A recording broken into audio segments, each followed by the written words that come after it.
now we're recording. Because I'm a mature adult. I make farting noises with Roger Williams, author of The Metamorphosis of Prime Intellect. My favorite book. If you're a good person, go buy the book. It'll be sticky in the top comment. It'll be in the description. If you don't buy the book, this is a threat. I will burn down your fucking house. Merry Christmas. But yeah, so it's don't do that. Your listeners are not the secretaries of state of Wisconsin or anything like that. We'll fucking come for them next. You know what? Everybody, if Roger doesn't have, how many people are there in America? If Roger doesn't have 343 million book sales by midnight tonight, fucking napalm's gonna rain from the sky. But on a less unstable note, or perhaps more, depending on how you look at it, my friend Josh Newman of Reality Playground Podcast, who's been on here a couple times, he messaged me, and like the other like earlier this week, I still haven't responded to him. So Josh, if you're listening, I'm sorry. But I was like, have you seen this? And it was some alien thing, and I was just like, if it's not like now with like the Tic Tac off the USS Nimitz, like now like my threshold for UFO sightings is very like it's much higher now. It's like now 1080p is like regular on TV. And now it's like I only watch a movie, right? So I didn't look at it. Remember CRTs? Yeah, right. Yeah. Well, so I didn't look at it. I was just like, okay, whatever. And then my buddy Paul Whitcomb, who's been on this podcast a lot, happy belated birthday, Paul. He sent something to me, and I was like, all right. The guy I've had on a couple times now, Larry Holcomb, who wrote Presidents and UFOs. Larry texted to me last night, and I was like, Larry actually goes to like the presidential libraries and like finds documents for his book. So I was like, okay. And then Lex Friedman posted today on Instagram, and he was like, two things. One, apparently there's a galactic federation that's in contact with Israel and the United States. Two, apparently @real Donald Trump is read into this program. Please let us know. So I was like, okay, Lex Friedman's a pretty no bullshit guy. And so after all of that, I texted you, and we were going to do an episode. You're going to do a reading, but I was like, Roger, apparently this is a thing now. And you and I have covered every other facet of 2020. And of course. And where the fuck did it come from? And here we are at December. It's kind of like The Dark Knight, the Joker. And he's like, I knew you'd come for me. And you did. And he's like, and you didn't disappoint. That's how I view 2020. How was 2020 going to end? Former head of Israeli space program says Galactic Federation exists and has been in contact with Israel and the United States. It's like, you didn't disappoint, 2020. You didn't. At least it wasn't a giant asteroid. Right? Well, that would be too simple. That would be too simple. Because if that came and hit us and killed us all, if that came and that'd be too obvious. It would be too obvious, but there'd also be no one to like talk about how bad it was because we'd all be dead. 2020 isn't there to kill you. 2020 is there to wound you and let you know. Yes. 2020 shoots you in the leg and is like, hobble away, motherfucker. No, 2020 shoots you in the gut and then laughs at you while you're squirming on the ground, dying. Not only that, and then provides first aid. So you get back, and he's like, all right, I'll see you next week. That's who 2020 is. It's like a comment I saw about the people who harvest the giant Alaskan king crabs, and they say like, a lot of times they'll like rip off that big claw that they have and throw them back. What the fuck? And so I'm listening. And so they're like, they come back next year and they do this, and it's like you look from the crab's point of view. What the fuck, you again? Oh man, I saw this thing of like it was like sashimi or something, and it was like this chef cutting this octopus, and he like, oh man, he like took it, he like cut it, and he like removes like the cartilage of the skull, and the thing's trying to like move away, and he like pulls it back in, and then removes another part, and I'm like, to us, this is just like, oh, this is a really high class sashimi place. No, it's actually live, but to them, this is the inner circle of hell. This is like these massive creatures, 100 times my size, hold me down and slice me apart. And as I run away, they pull me back in. and then they put salt on my exposed brain, and then they sell me at a competitive price. Right? And you can go on Yelp and leave a review. Oh, I ate that thing's brain. It was all right. Yeah. Yeah, just fucking. That was your brain being eaten. Yeah, 3 on a scale of 5. Yeah, just like, okay. Why do we think we deserve any better? Aliens show up. Why do we think we deserve any better? So, either it's bullshit. Yeah. Or it's not. Yeah. And considering how things have unfolded, it's pretty terrifying either way. Yeah. To start with the boring, simple possibility that it's bullshit. Mm-hmm. Where What's the end goal? fuck did this come from? It's like, why are former head of Israeli space program? Right, but okay, yeah, no. Okay, so far we're getting this from one guy that we assume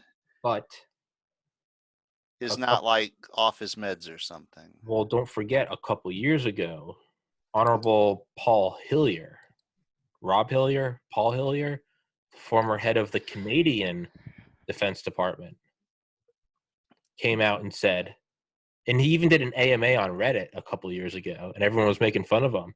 But he was very he's all there. He's got his faculties. He was like, well, there is a federation of advanced civilizations in the galaxy, and humanity is not. We're kind of quarantined to this planet because we have not evolved past like murder and destruction and exploitation. Like that's the limiting. Like you're not allowed to leave your solar system if you still do that. But he said it just very, very matter of factly, and people were like, "What are you smoking?" And he was like, "No, there's it's this whole federation," and he's like, they respect free will. Like they're not going to force themselves on you, but like you can't come into the galaxy if you're like, guns blazing. And everyone kind of made fun of him. But now that's now that's two. And then don't forget Lord Hill Norton, a former 5-star admiral from the UK. And I had on Nick Pope of the Ministry of Defense, who knew Lord Hill Norton. Talks about how Lord Hill Norton was like, I believe we were being visited by like a whole array of extraterrestrials. So is it just one, or is it? Well, that brings us to the other possibility that it's not bullshit. And but the thing is, it's like I haven't just read this story; I've written it. Yeah. The aliens show up, and they're fucking bewildered because there's not like a governing planetary authority that they can speak to or anything. They're just like, what is up with these dicks? They're just like, it's like, who's running the goddamn show? It looks like rolling into Afghanistan. It's like you have the central government, but really you have a bunch of warlords. It's like a fucking fractal. It's like at every level, there's no fucking governing authority. It's like you get down to the level of ants in a sugar cube, and it's like no one's running the show. But assuming that this is a thing, okay, then the Israelis, right? Okay, so the aliens come from wherever out in the galaxy. Presumably, they don't bring a political map of the Earth with them. Yeah. And so they're sitting out beyond the orbit of the moon or wherever, looking at this place going, what do it's like, how do we approach this? Yeah. It's like, how do the fucking Israelis get involved? Because this is like, okay, so you've got like 160 different bodies that think that they're governing 1/4 of this, this or that postage stamp. And it's like now, and they've got really like, if you start to figure it out, like if you're an alien and you have no fucking clue about the history of mankind, well, you can kind of figure out the places that glow in the dark at night might be important. Yeah. Yeah. And you might figure out that there's some places that have more of those than others. And you pick a few people up and give them probes and whatever you do and figure out, okay, so you start to figure out the situation. And you're going to figure out at some point that there's 4 or 5 really big regions of the earth that have the big dick energy. That are The power okay, players. yeah, and Israel is not one of them. No, but what they said is it wasn't Israel. It was they know the United States, and the reason why I think he even included Israel is because it was the Israeli head. But what he said is United States and Israel. So if anything, it's the United States, and then here's our little brother Israel. But but the other thing they said is the way that they phrased it is that Donald Trump knows about it. To me, that almost gives it more credence because, of course, 2020. It's not like right. It's not like in. I'm going like it's like. Not the government knows about it, or Mulder and Scully know about it, or or there is a confederation of government. Really, what this does is the only way that this is remotely believable is in a kind of Stargate SG-1 situation. Sure. Where they went for 10 fucking seasons with all of this extraterrestrial crap going on, and the general public of the earth knew nothing about it. Sure. And I remember thinking, it was the thing is I didn't experience SG-1 the way most people did, because I don't pay for television. So I didn't see any of the series until Hulu jammed the whole thing. And they released one year each month. So so it was a season a month for 10 months. And that was like, for the there was a bunch of us in the comments on YouTube or on Hulu rather. It was like that's that first Saturday that month, that was blown. That whole weekend was done because there's like 21 episodes. But that was a great way to see it, because you resolved all of the arcs and shit and saw all the complicated stuff happening. But I still remember being, around the middle of season 2 going, there's no fucking way they're keeping this secret from everybody this long. I mean, it's just not, seriously? Yeah. I mean, I rolled with it for the dramatic potential and all, but really? Yeah. So, it's like, so this Galactic Federation is like, so they're like, what, they came here in UFOs? It doesn't specify any of that. No, it's, I think it's kind of implied though. But yeah, maybe there's actually a Stargate buried in the bottom of Cheyenne Mountain. I fucking hope. I couldn't. I would. If that was true, I would just die on the spot, because my soul would just say, "We've been actualized. This is the climax of my being." I would just dissolve into Buddhahood. There's nothing else to do. Yes. There's nothing else to do. And I would just, I would be a pile of sand. Except to get conquered by the Gwald. Yeah. Right? But the way I look at it, and isn't it great that I'm wearing my hoodie, my Alex Jones hoodie I made? And I saw that. It's got a whole rant of just him screaming about aliens, and it arrived today, and today is the day we're doing this episode. But it's actually very cozy. But yeah, you're right. Why choose Israel? I don't look at it as that. I look at it as they chose America, and because it's an Israeli guy disclosing it, he's kind of thrown in Israel, right? It'd be like if I met Michael Jordan and then someone said Michael Jordan received the best basketball player ever award. I'd be like, yeah, me and MJ got this award. It'd be like you were just like you were in the limo with him. You didn't get it. Like, so that's kind of how I view it. One, and two, let's just. I mean, the whole idea is retarded.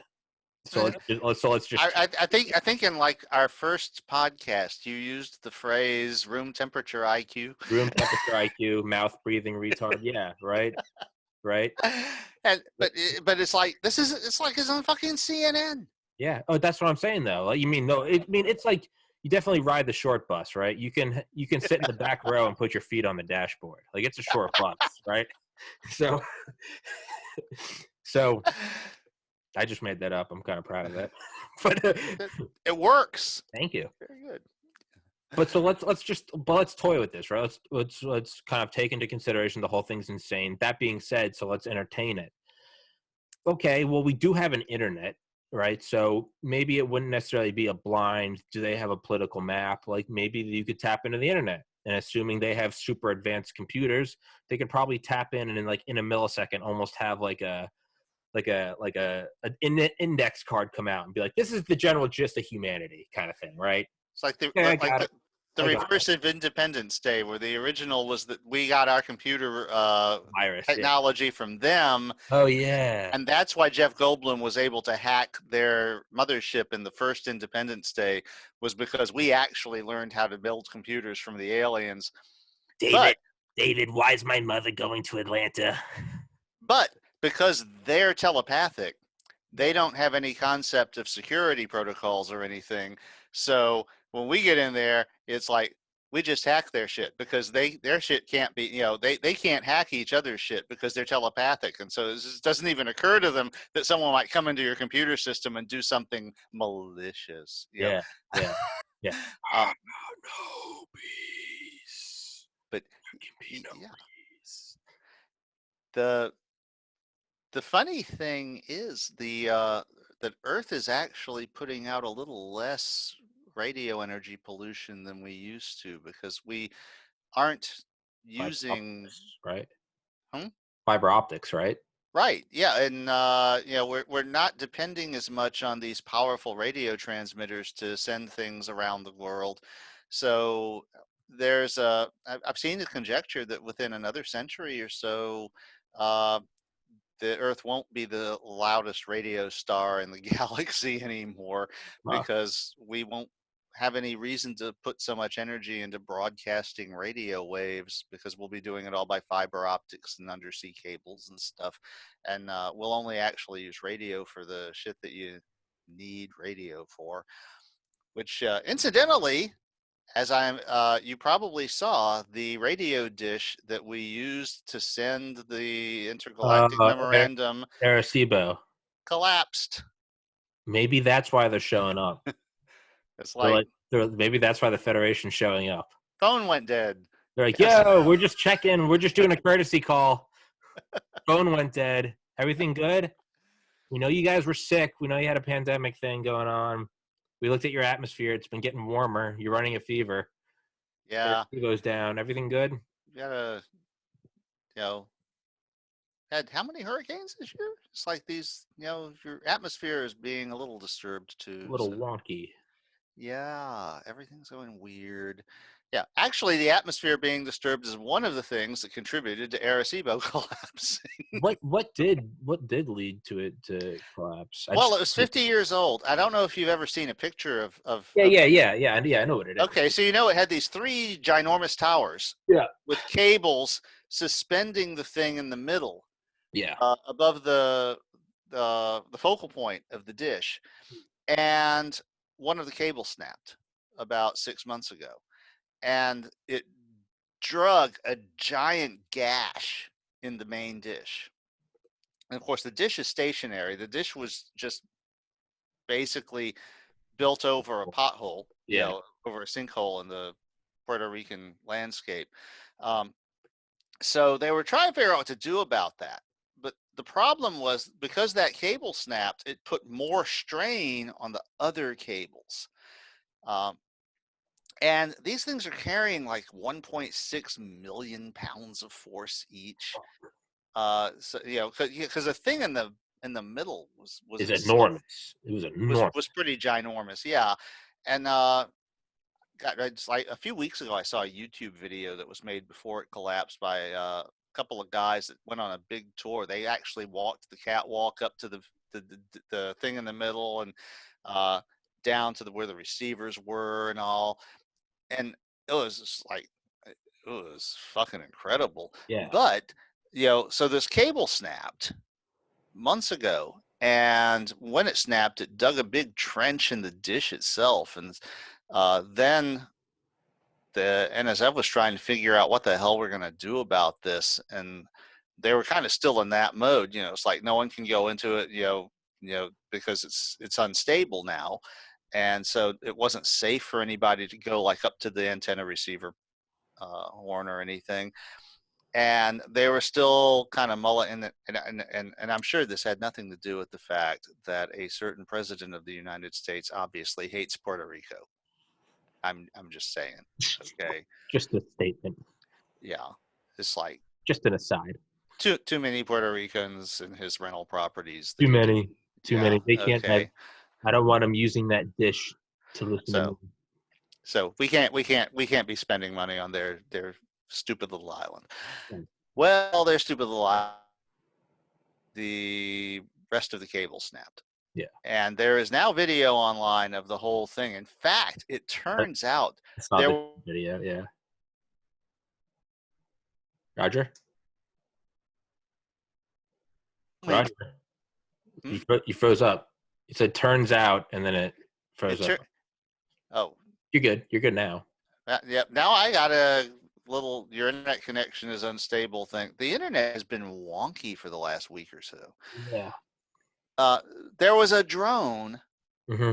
Aerial quadcopter drone. Okay. Yeah, I watched it. Monitoring the cable at the time when it snapped. No, when it pulled out from its mooring point. Yeah. It was like, that doesn't happen every day. Yeah. No, that was awesome. It was awesome that it was covered. If you look at some of the videos of the things, it just looks, the things holding, they just look something like, they look like something that doesn't move, just like a big, like a. Well, they're not supposed to. Yeah. And then you see it just like, boom, and you're like, that's a lot of force involved. Yeah. Scott Manley, who is a big YouTube channel guy, had an episode where he went through it frame by frame. Yeah. As the video as the drone footage unraveled and the show it's like, and here's like the one cable that had not started unraveling was pristine, and then looking at it at a quarter speed, you could see the one started, the one ripped loose, and then this last one that was pristine now is holding all of the tension, and then you can just see it start to unravel and throw the paint off and the coating as it's starting to come apart. Yeah. And then it's like, oh, fuck it. Fuck. You're right. That's what that cable was saying. It was just like, fuck it. Fuck it. I'm out. Stage left. Yeah. I'm out. Free fall. Yeah. So we need to build a bigger one. The Chinese already did. Yeah, I know they have that big but that's kind of old. It's not new. Oh no, the Chinese just built one in the last couple of years. It's bigger than AACP, but it doesn't transmit. Yeah, that's the Chinese caveat is it's built. The thing is, so it doesn't work.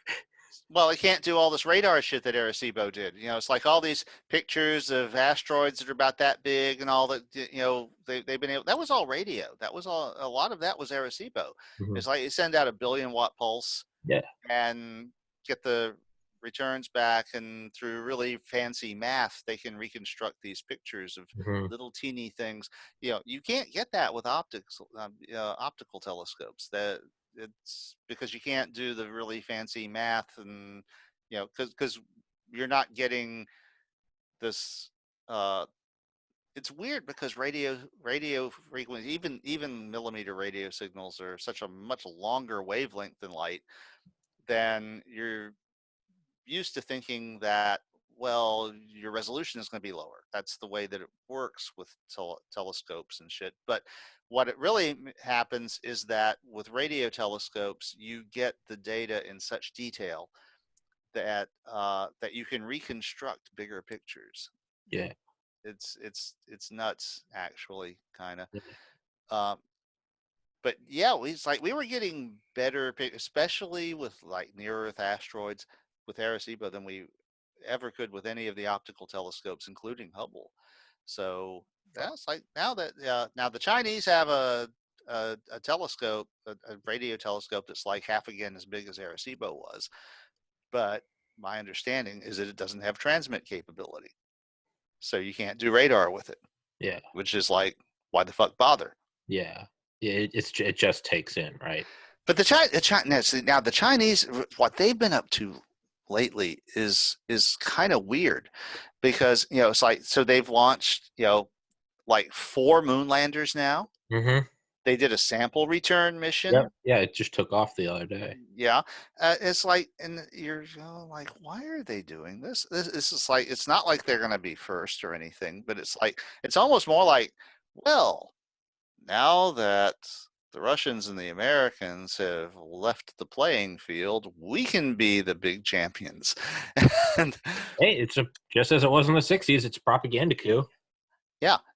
Well, except that they're not using it that way, though. It's more like it's the impression I get is more like there's somebody that they're trying to impress that's like high in their government who Sure. might be one, and I was given the same impression about like the big dam, the Three Gorges Dam, Sure. is like that there was this urge to be superlative. That Probably winning funding. Right? Look what I did. Look what I did with the money. But really, really though, they could, because they control all aspects of the economy and they can remove money from private corporations. Every corporation in China has to have at least one CCP board member, and they can withdraw money from one place and put it to another place. And that's their sort of tactical. That's how they can push things that aren't profitable, like the Belt and Road Initiative. It might be that. It might be someone trying to play that system from within, just for their own gains. They want a higher up spot. Well,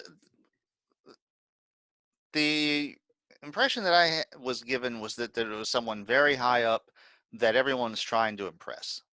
Okay. With how we are moving, because for many years China was like not bothering. They were like the people going, you two on the playing field. Okay, you guys beat one another up. We're just going to stand here like the animal nerd that gets laid while the other two are butting each other's heads. We're just gonna hide and conquer. And but now it's like they're spending a bunch of money to go for things. They're looking at doing their own space station. They're actually talking about a manned moon landing in the near future, and honestly, it looks like they might pull it off at the rate they've been going. Do you think it could have something to do with trying to attract, kind of like how America attracts like all the world's like engineers and stuff because they want to go work here? Do you think it might just be a long con, start to build this up so in 2040, 2050, they can be like, come to China, look what we do? I don't think they think that way, though. I think that they think that they've got the world's best engineers. Hold on. I forgot. New camera. Oh, cool. Fuck yeah. I meant to set it up. But this is what I don't like is it's high up, so I'm looking at you, but it doesn't look like I'm looking at you, right? Yeah. Well, I had the same problem when I was like reading off the other monitor here. Yeah. And then I'm like that, and I didn't like the way that came out. Yeah. Yeah. I wish it could be. Yeah, what you wanted is to be like right above the screen of your computer. Yeah.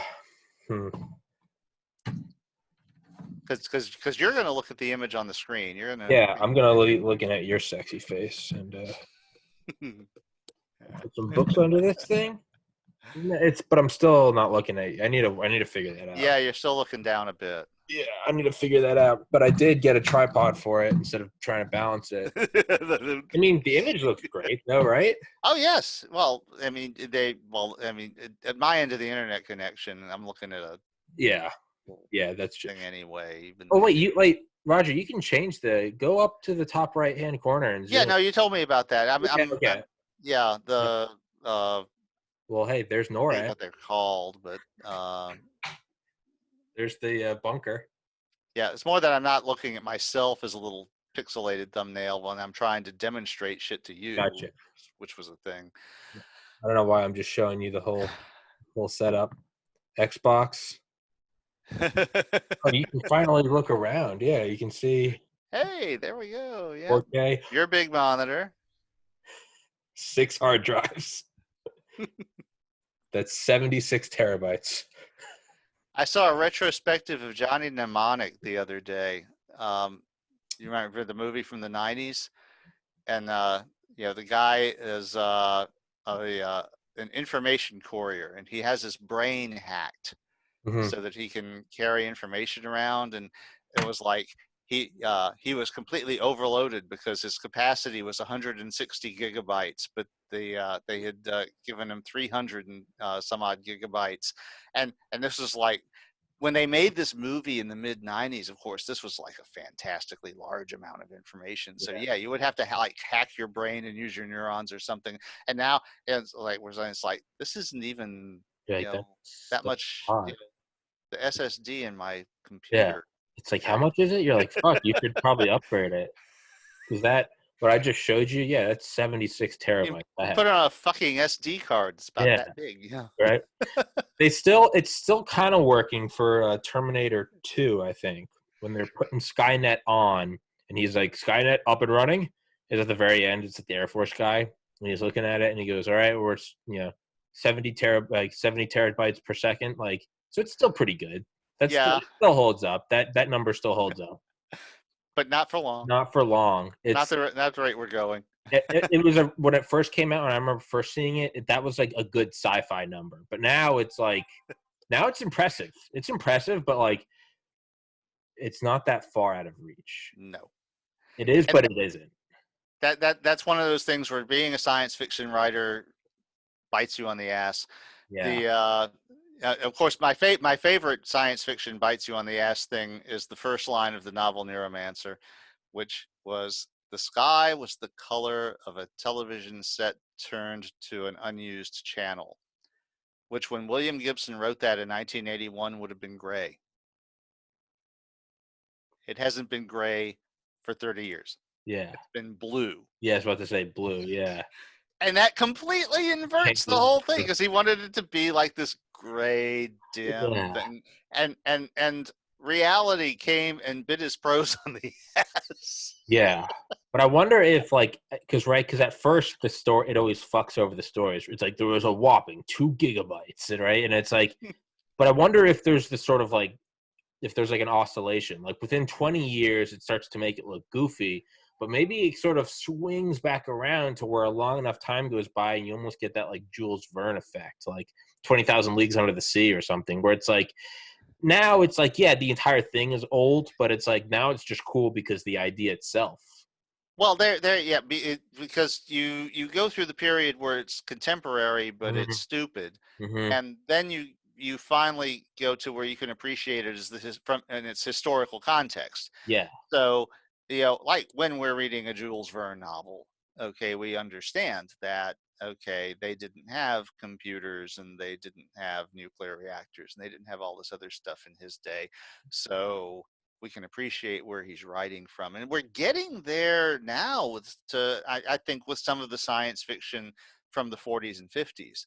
Um, the I think it's just a matter of time before we Mhm. see a Heinlein novel that is not the incredible uh, whack job that Starship Troopers was.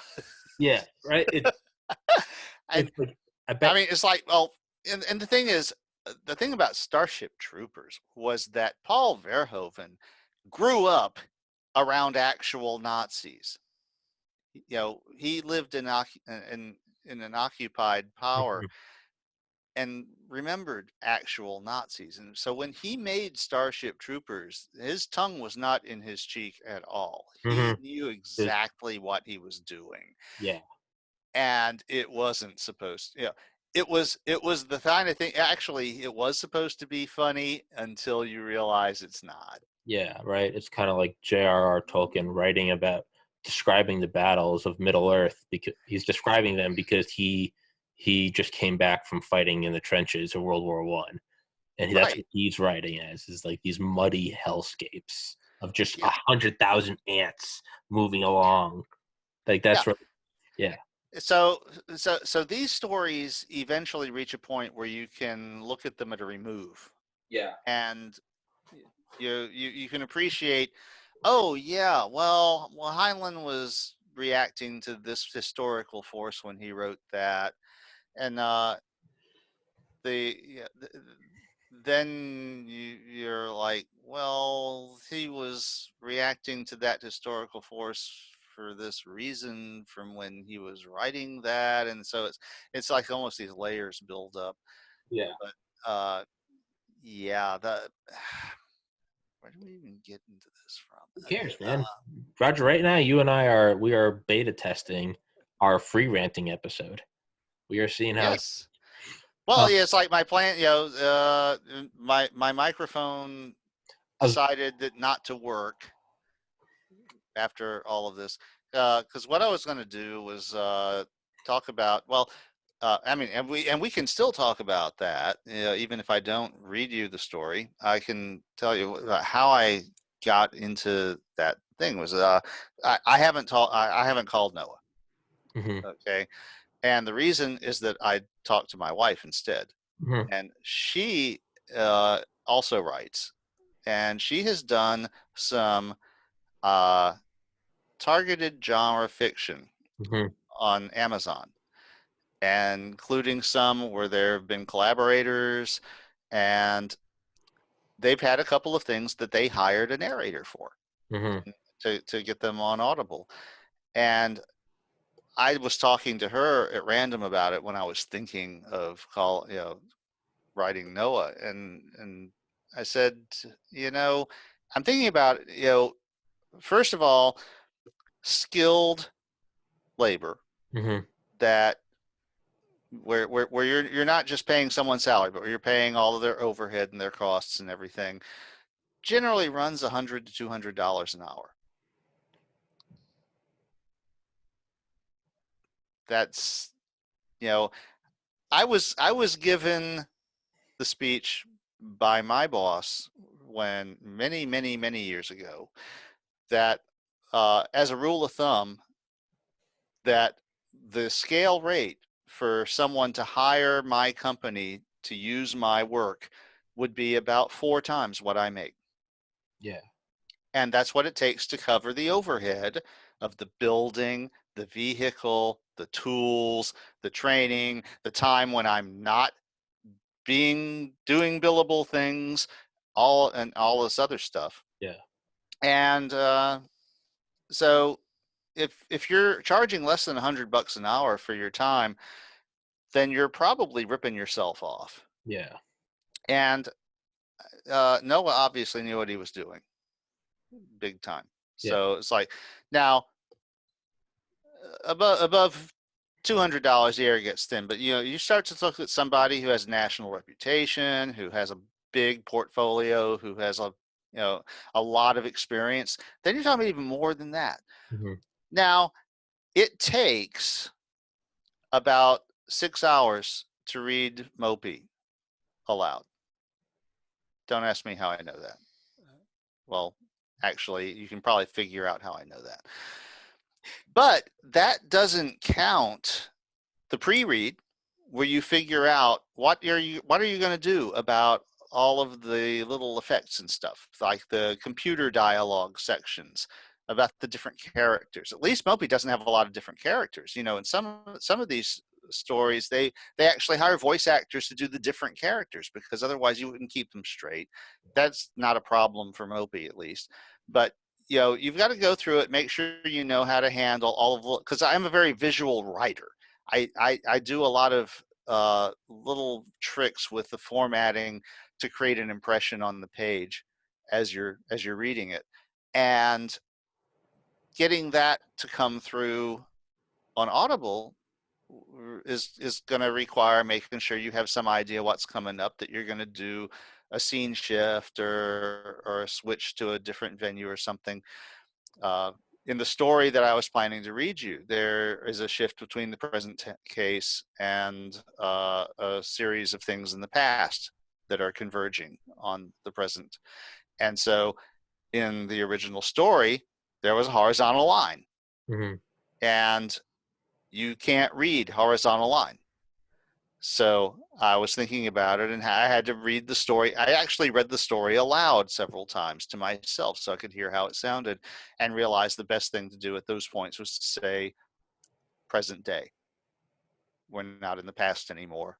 Present day. here we are back in the current story. So you've got to figure all that stuff out.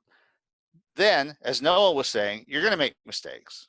You've got to listen to it after you've done it. Make sure that everything is correct, because I'm like that myself. It's like the idea of just reading it and spraying all the mistakes out and saying "fuck it," this is the author, is not me. I'm perfectionist is not the right word, but I don't like to deliver a crap product. Yeah. If I leave a mistake in there that is obvious, I'm going to hear that motherfucker every single time I listen to it myself. Yeah. So, so you got to go back, redo the things that need to be redone, apply any of the audio stuff. So you're talking about 20 or 30 hours of skilled labor to turn the Metamorphosis of Prime Intellect into an audiobook. Yeah. So you got like what, 60,000? Well, I think he added a zero in there, but it would be in the order of $2,000 to $6,000. Wait, 10 hours at 200 an hour. It's 2,000. And you're doing 30 hours. I'm a moron. He added a zero. Yeah, you would be looking at between $2,000 and $6,000 most likely. And the thing is, the book brings in between $2,000 and $3,000 a year. Sure. So $6,000 to have it turned into an audiobook is not a thing that's going to happen, which means that if it gets turned into an audiobook, it's going to be because I narrated the fucking thing myself. That's the only way it's going to happen. Yeah. So, thus the studio microphone and the puff shield and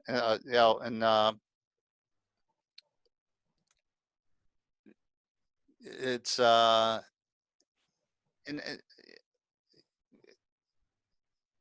it's weird because, well, one of the things that my wife said was that because of the COVID thing this year, audiobooks have become more popular, and the labor of narrators has become more expensive because they're in more demand to make more audiobooks for the people who are stuck at home and various things because of the COVID mess. So that's another thing. Yeah. Yeah, but you also got to think, and this is obviously, I don't give a fuck. You do what you do. I don't get that. I'm not seeing anything from any of it, so I don't give a fuck. I've read it. I like it. But for me personally, like, if you put it on Audible, I bet so many more people would discover it, and you'd probably be making more than $2 to $3 grand a year. Roger, I have to piss really badly. I haven't even made it 45 minutes. This is worse than normal. Roger, take the stage. Okay, so the Metamorphosis of Prime Intellect is available on Amazon and all of the usual booksellers. But if you want a paper copy, please consider buying it directly from lulu.com, Lulu.com.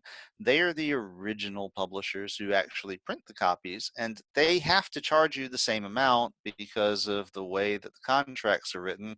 But because they are the original publisher and they don't take Amazon's cut, I get a lot more of the money. So, as you can hear, we're thinking about doing some of my other works. You can catch up with some of the other stuff that I've written on my private little repository website, localroger, LOCALROGER.com. And on that site, you'll see that a lot of my things are on Smashwords and Goodreads and stuff like that. I think it's the Smashwords ones. There's one that you can set your price, and you can set your price to 0. That's fine with me. The reason that we did that is that my wife warned me that my site would get delisted from the search rankings if it looked like I was doing duplicate content. And they delisted me anyway. So one of these days I'm going to go back to just hosting it myself, but I haven't yet. So anyway. Bastards. I want to ask you about your microphone because I'm thinking about investing in I've got all the memory I need. Now got 76 terabytes on the desk, and I've got 25 in EMP shielded NORAD. Okay. Audio Technica. And what is the thing in front of it? What? That? No. The other thing you showed me. Oh, that's a puff shield. What is a puff shield? It's to stop. Like a bit? Yeah, Oh, that when noise. That. yeah, Okay.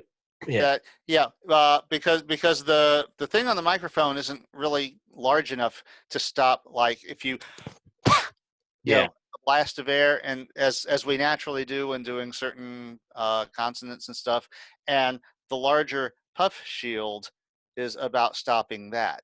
So the way you would normally deploy this is you would have this here Yeah. and this That. Yeah. about like so. Okay. And but the thing is, this microphone is it's a USB microphone, and I had it working like 2 days ago, and when I went to do the mic test right before, literally like the moment after I said let's roll on the text thing, I plugged it in, did the mic test, and there's like no audio. I'm like, oh Well, fuck, the driver is just like being skittish again. yeah. But I think that's another one of those things that's been improved lately. But yeah, you'll notice. When in the podcast where Lex interviewed, I know names who you're all, talking about. I can't remember his name, but yeah. yeah, but he was using Yeah. these Yeah. on both ends. Yeah. So you'll see that occasionally if you see the videos of other people who are doing podcasts, that because this is a standard radio type setup Yeah. where you have the microphone, but then you have one of these puff shields in place just to keep the poof poof Yeah. poof poof Yeah. sound out of it.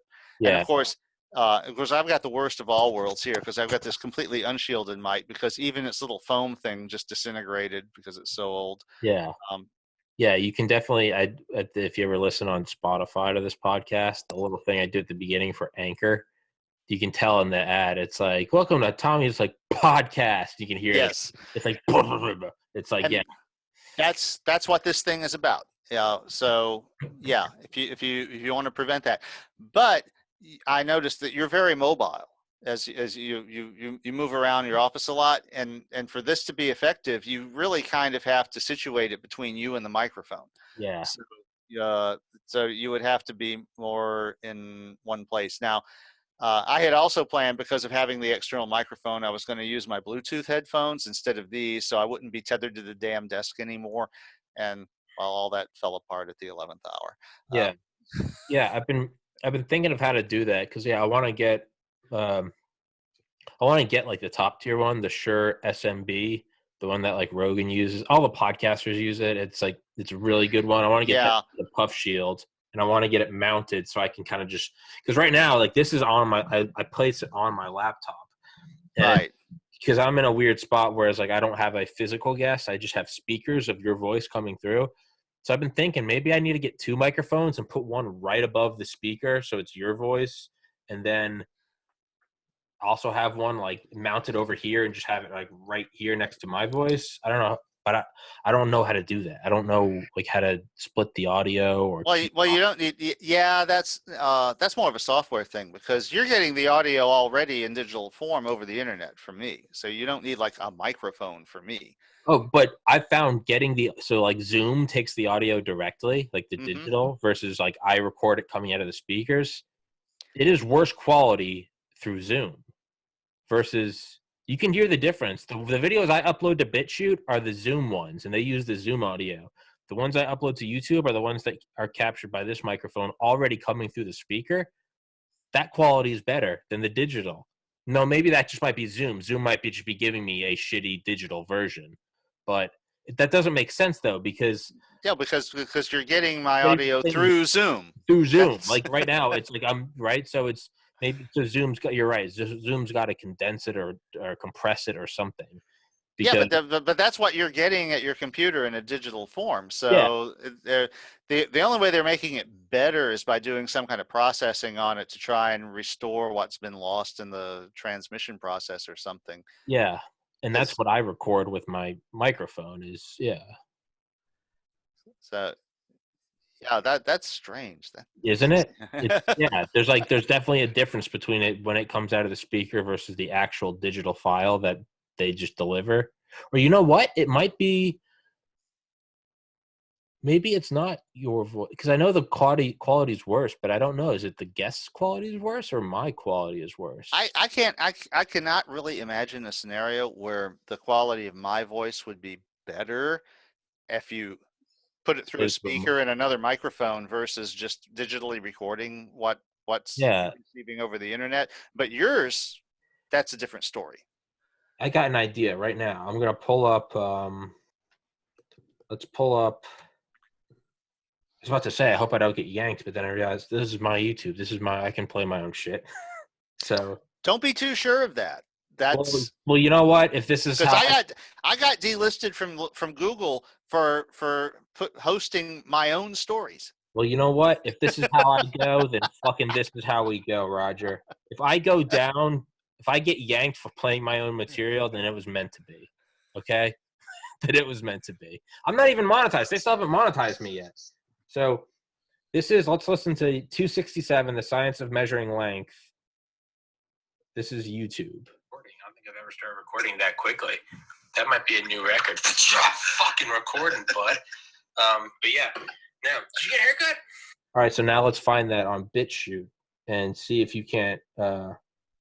Probably should have had it already pulled up so it would be quick back to back, but fuck me, I guess. Everything is so complicated. Everything is so complicated. Fuck it, intergalactic aliens, they're here. Just fucking roll with it. I don't give it's their fault. I don't give a shit. It's all their fault. I don't care if I get yanked because you know what? The Federation's here. Okay, now it should be pulling up if BitChute wasn't such a piece of shit fucking video player. BitChute sucks so much. BitChute sucks so much dick. I'm going to start uploading. I uploaded my first video to Rumble. I don't even know what Rumble was. Apparently, it's like another YouTube alternative. Never heard of it. Neither have I, but I'm willing to give them a shot because YouTube is a gulag. 3, 2, 1, out of the gate. That was like the fastest gun in the West recording. I don't think I've ever started recording that quickly. That might be a new record. Fucking recording, bud. But yeah. Now, did you get a haircut? Did you get a haircut? Well, I did my bangs. So you know what? It might be. You're right. It might be my audio. I think that's what it has to be. I mean, on my end, that's what it sounded like. But of course, you got to remember that I'm listening to it through another internet connection past that. Sure. Where you're sending it to me. Fuck yeah! I'll just send you. I'll email you the 2 links. Yeah. It's it's the. I mean, it's. How to phrase? Okay. You can only lose data. You can only lose fidelity. You can do these fancy AI things that they're doing now to try and restore fidelity. Yeah. But what that does is it also introduces a bunch of artifacts, and it's not the actual original thing anymore. It's some artificial intelligence's impression of what the original thing should have been. Yeah. But yeah, it's like I suspect what you got going there is you've got a room with really crappy acoustics. Yeah. Okay.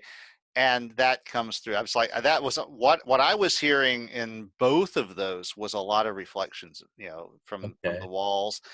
And that's also true of this room that I'm in, but I'm reducing it. The main thing that I have that is keeping it to a dull roar is the fact that this microphone is 2 inches from my mouth. Mm-hmm. So that means that the crap reflected from the walls is a lot less loud than the original sound.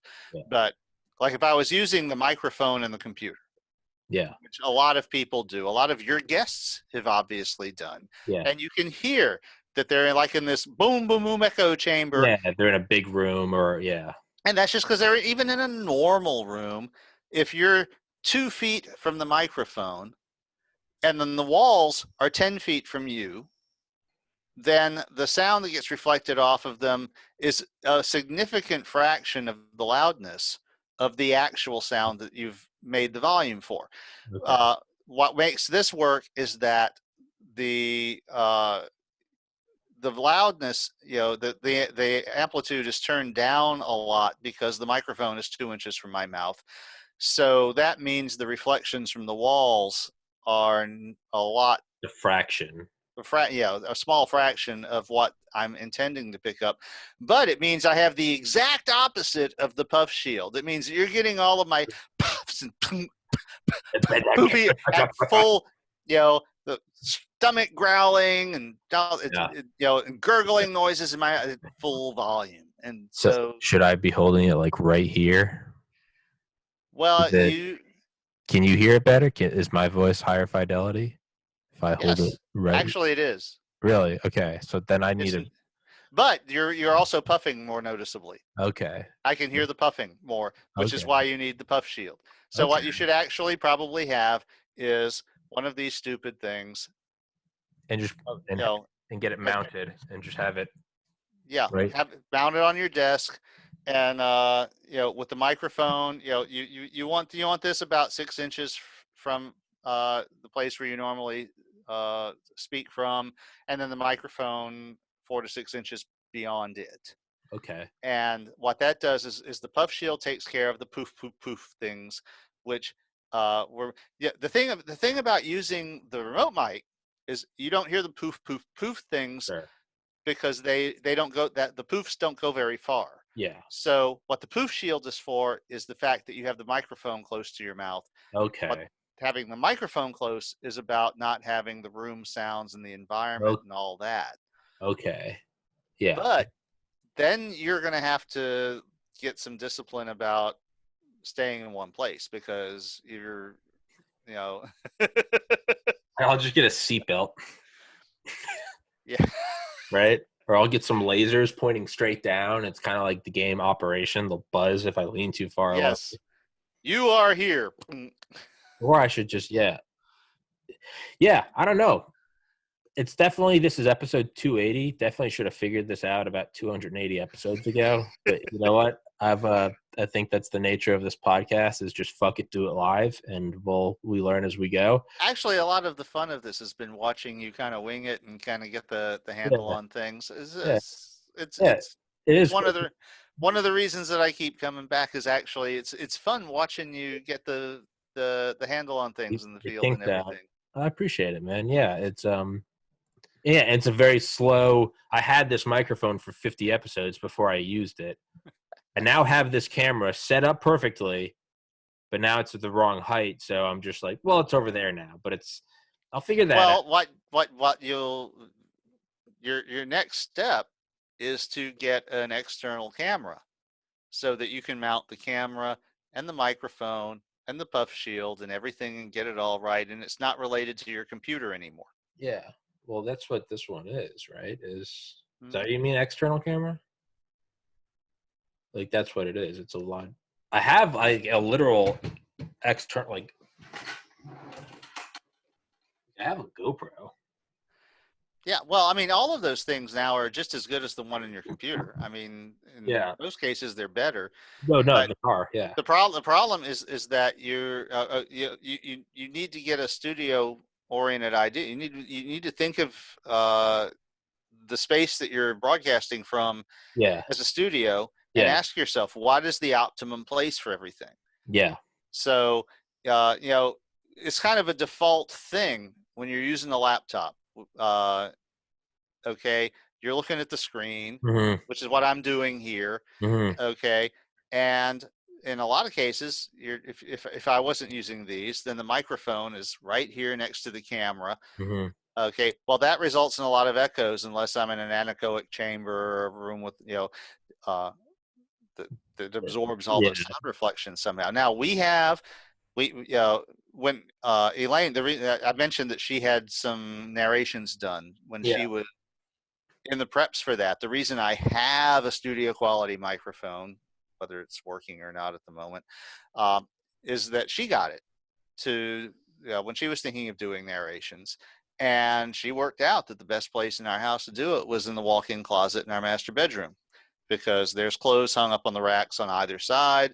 So there's not a lot of echoey surfaces. It's quiet. It's well, insulated from everything. Unfortunately, it's also not climate controlled. So right now it's also cold as crap. So, Yeah. Yeah. but it's probably where I would be going if I was going to actually do something like narrating Mopey to put it on Audible instead of doing it in this office, because this office is an actual horrible place for Yeah. No, this room is probably audio. like other than like the living room, this is probably like the most wide open room in like the house, and it's just a terrible spot. But it's also like the only spot where it's like I can just come up here and use this as my room to do this shit in, so I'm not bothered. But yeah, no, the next step is definitely like going to be moving out this summer. Then that is like, so like, and I also like I can't fuck around with my parents' Working house. on that? Yeah, no, yeah, yeah, no, really though, this summer, yeah, bumping out, so it's gonna be badass. Yeah, fucking leaving. But wherever I go, I'm gonna have a room for this. I'll probably just end up getting like a 2-bedroom place. But what I want to do is I want to get something where I can put all that fucking absorbing shit on the walls. I have been told by someone who was in a position to know that moving blankets make really good sound absorbing Really? things. Yeah. She had a boyfriend who was a musician in a past life, and so that was what they did, is they got the moving blankets that they would use to line the moving vans, and that was a really cheap version of the anti-echo Yeah, wall coverings. yeah, yeah, yeah. It's gonna be whatever I do in the new place. It's gonna be badass because even this is like this. This has transformed dramatically. Just like even just the equipment I'm using. Um, Mm-hmm. it's I can't wait to have like a room that I can just Yeah. throw balls in and do it with. Is Yeah, well, Mitzi hooked you up with a lot of that shit, didn't yeah, she? yeah. Yeah.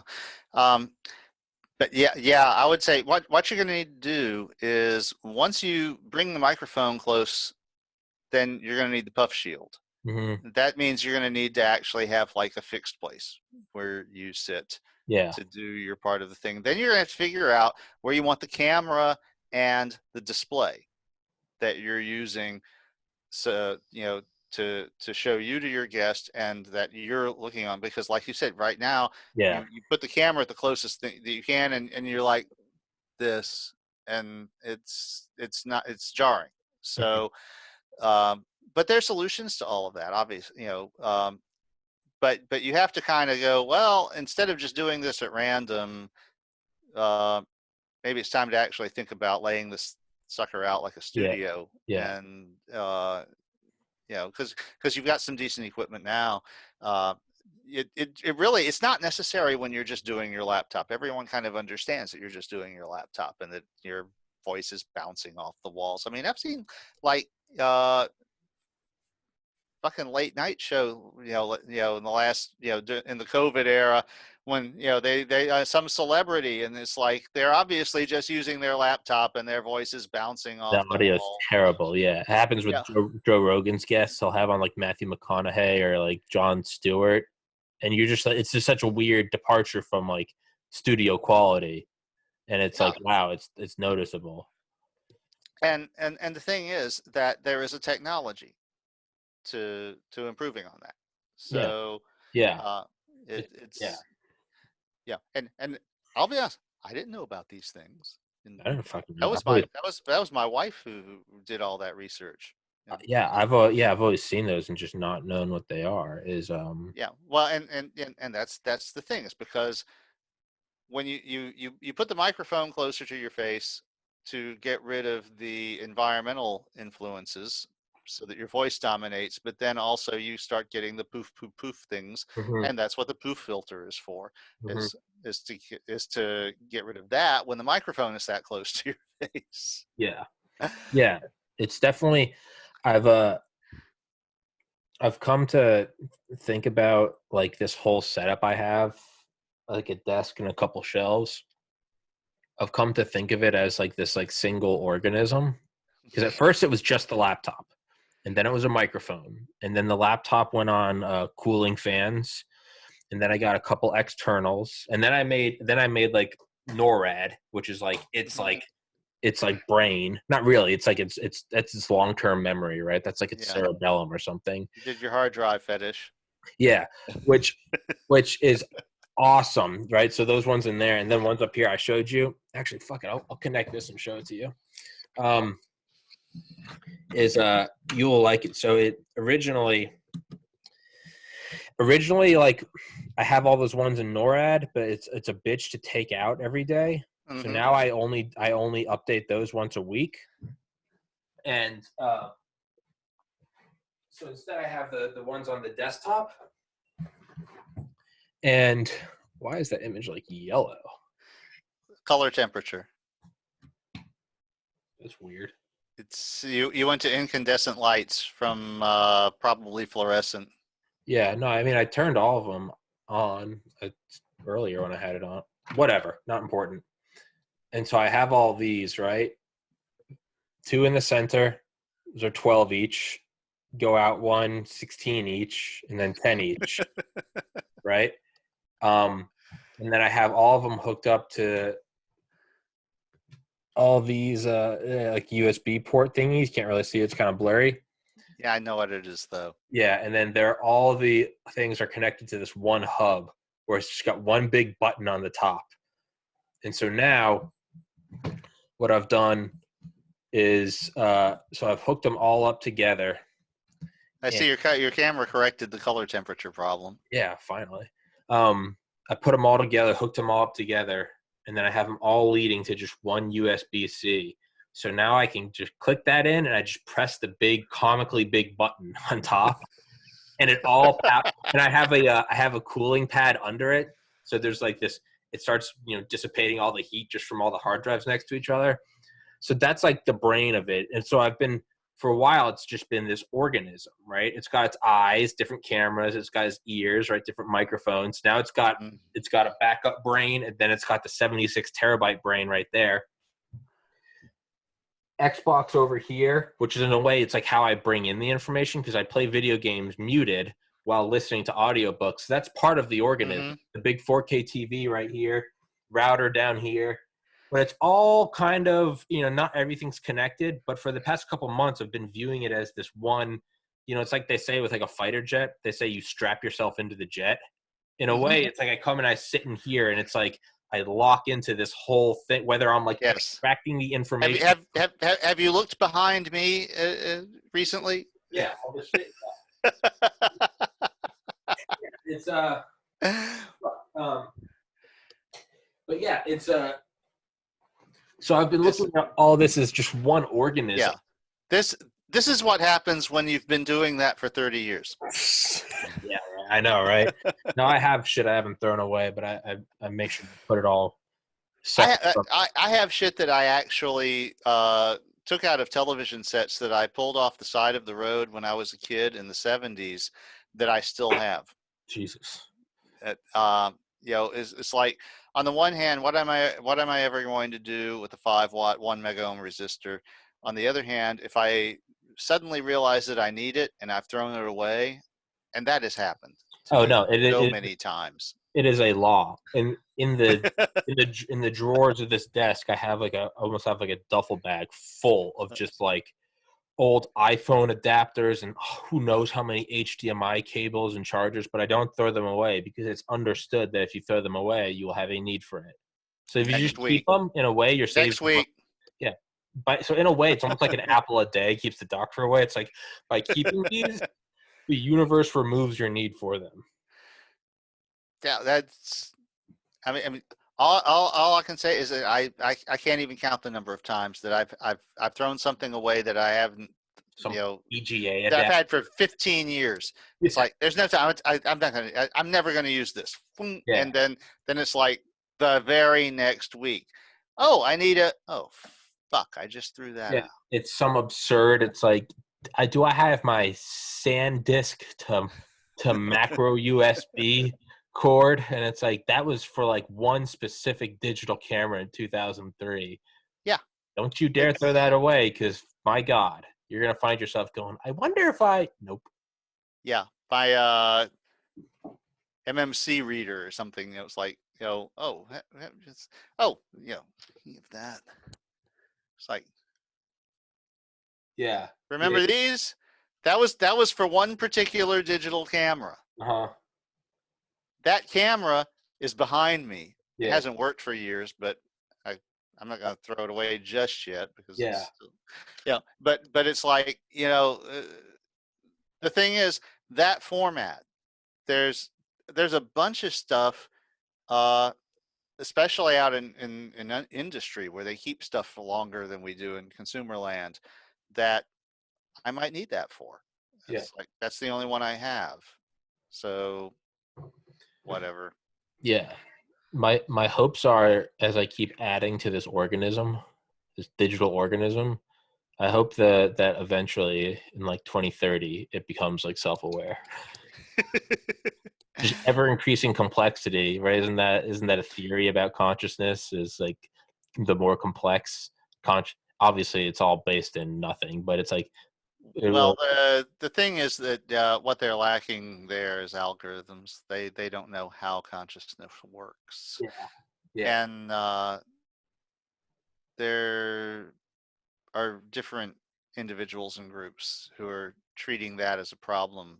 Uh, but even treating that as a serious problem actually a fairly new thing because people are so weird about it. Um, just the idea that consciousness is a solvable problem Yeah. that machines can do. There are people who are just like actually literally religiously opposed to the idea that it is possible at all. Yeah. They think this is some special thing that uh, mere humans couldn't possibly duplicate. And I'm sorry, it's like, to me, I call bullshit on that because human beings are made of matter, Yeah. and that means that matter is capable of expressing consciousness, and that means we should be able to put together an assemblage of matter that also expresses consciousness. That Yeah. should be a thing that is possible. I mean, Uh, we do it through childbirth. yeah, well, I mean, they have this idea that there is some strange, weird Yeah. ectoplasm that science can't detect that is Yeah. being that I don't Yeah. I don't go for that. That's Yeah. um, Yeah. We can do it. We don't know how. We just know it's just like we just don't know how yet. yeah. That's but we didn't know how to build a computer at all 100 years Yeah. ago. Yeah. Oh yeah. No. Sure. No. The man will never fly. Right. It's Yeah. Um, in fact, this is close to the 100th anniversary of the computable numbers paper, I think, really. which laid the foundation. That was Alan Turing's seminal paper that laid the foundation for everything computer related ever. Oh. Yeah, I want to say he did that in the 20s. Yeah. Fuck. Um, yeah, because I know it was in the teens that they were doing they were doing the futile thing to unify math that turned out to be such a laugh. What the hell was that? That was oh, like I said, names of things go out of my head. If I don't prep for a topic, then yeah, I know what I'm talking about, but I don't know what to call it. Yeah. Um, but yeah, there was a big uh, drive to like prove that all of math, starting with arithmetic, was self-evident, that it proved itself, and they ended up doing the exact opposite. um, the this was it was like the thing with non-Euclidean geometry. They they wanted to prove that Euclidean geometry was self-evident and that it was complete and pure. And when they went to prove this, they ended up proving the exact opposite, which is that other geometries are possible. And not only that, the universe we live in is not Euclidean. What is what does Euclidean mean? It basically means the system of postulates and theorems based on what you think of as like 2 and 3 dimensional pure Cartesian coordinates, where like parallel lines never meet, things like that. Okay, and in the real world, it turns out that lines that are parallel can meet because space is not flat. Mm-hmm. So basically, Euclidean geometry is a geometry of space that is completely flat and doesn't have any curves or bumps or interruptions. So there are no black holes in a Euclidean universe. Mm-hmm. So the basically all the stuff that you were taught about the angles of a triangle add up to 180. Well, there's a good one, because that's not even true on the surface of the Earth, because the Earth is a sphere. Mm-hmm. Flat earthers notwithstanding. Um, the uh, the ancients thought that geometry was pure and beyond reproach. They had a lot of weird ideas like that, but what the thing is that if you were coming from the 4th century BC and discovering these ideas and making them work together, then it was almost like a religious epiphany how well all of these mathematical ideas work together. And so they formed the idea that this must be the fundamental truth of the universe. Yeah. And of course, it's a little more complicated than that. But in the 4th century BC, there was nothing to tell you about that. And so, all of these ideas that we got through Aristotle that trickled down to the monasteries in the Middle Ages before they were rediscovered in the Renaissance. And it was only then that we started to discover they're not always true. So,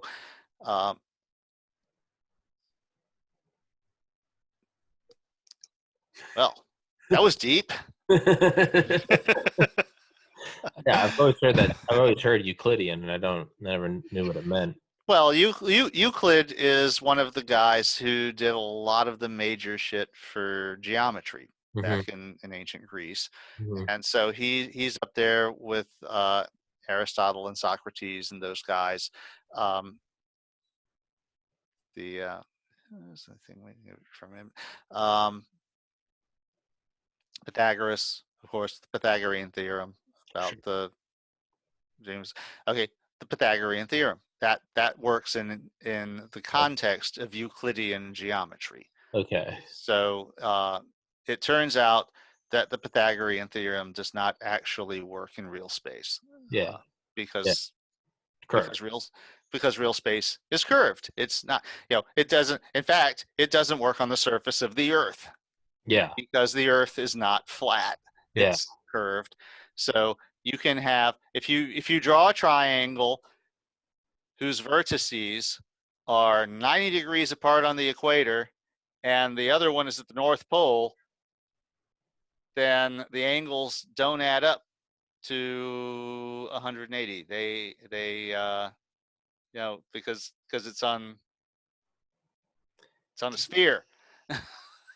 I'm just this happens every once in a while, but right now I'm getting it. Do you ever just really realize like the Earth isn't sitting on anything? Huh? I mean, not that the knowledge. I mean, it's kind of the way I describe it is like, when like a plane's taking off and you kind of get that like lurch in your stomach, but then once the plane's at cruising altitude and you just kind of chugging along, you fall asleep, wake up, have a Diet Coke, you use the restroom. You don't really think anything of it, right? You might need to put your hand on a chair as you move down the aisle, but but you're still flying, even if you're not feeling that stomach churning up, we're lifting up. Yeah. It's like we don't feel that right now. We just feel like normal Earth, but that doesn't mean it's like we're any less flying. And whenever I think about that, I start to get this weird balancing sensation that like it's almost like if I kick hard enough, I can like push the Earth away from me, like I'm in space. I can tell you the best way to get that sensation is a lot of marijuana, a fucking big old pop brownie. Well, that doesn't hurt. That But what I was actually going to say is to lie on your back and look at the sky during a meteor shower. Oh yeah. Like like the Perseids, one of the big meteor showers. If you can get it when it's really rich and you've got a meteor or two going every second, then you can actually get a sense of the Earth's motion through space Yeah. as it is flying through the Ooh. swarm of meteors. Oh shit! I didn't think about it. I'm just imagining. Oh, I've actually done that, and it is wild. yeah, dude, it's. I used to Arecibo. The reason I know that is because me and my roommate, we used to get high as fuck and watch this one video on YouTube called it's called Atacama. I think it's called like Atacama Desert. No, the song is Arecibo by Carbon Based Life Forms. They have a bunch of like long, kind of like synthy, very kind of trippy, not like hippie, but just very like New age music is the word you're looking for, I think. kind of, I think, but they set it to like a time lapse, the Milky Way in the Atacama Desert, and Yeah. like the way you see it moving, you start to get the sensation that you're like, oh fuck, like I'm not looking at this flat, like there are the stars. It's it's like there's depth to that. You're looking at things that are closer, but I never thought. So you just said that we're moving through the meteor shower. So it's like when you're in a car driving during a snowstorm at night and you see that's exactly like what it's like, except it's the snow. entire Earth. So you're just laying there and just. And there's just feels like I don't know if you're familiar with the in fact now the word has left my head again, but there's a point in the sky that all the meteors seem to be coming from. Okay, and they'll tell you that they'll come to me in a second, but that's you can tell that's where we're going in the sky. Yeah, right. During a meteor shower, if it's a okay. good rich one like the Perseids and a nice clear night, and now I'll tell you another one that freaked out a friend of mine. I'm still fucking trying to internalize this one. One of the other things is I have a 4-inch telescope, and years and years ago we took it out to this little New Age club that this New Age bookstore where we had a little reading group, and we took it out to just sort of show it off, and there was a couple of good planetary things going on at the time. But one of the things is that if you have a telescope that has significant magnification and you don't have an equatorial drive, then as you're looking through it, you see the stars moving like that. And that's the Earth's rotation. Mm-hmm. You're looking at the Earth's rotation as it sweeps the sky. And there was this one girl who was like, holy shit, when I pointed that out to her. Oh, no, dude, it's that realization you have, it changes. And for me, it has like this profound impact. Like just what you're describing as meteor showers. All of a sudden, we're moving through that, and then the realization that the whole Earth is moving. It all of a sudden, it just like blossoms into every aspect of my life. It's like, what are countries? We're just on different spots of this big dirt ball, and it's like, what are different time zones? It's like these are just these. You start to almost see them projected on the sky, kind of like Mopey seeing the stars up there. It's like you see these projected time zones, and it's like, what the fuck is going on?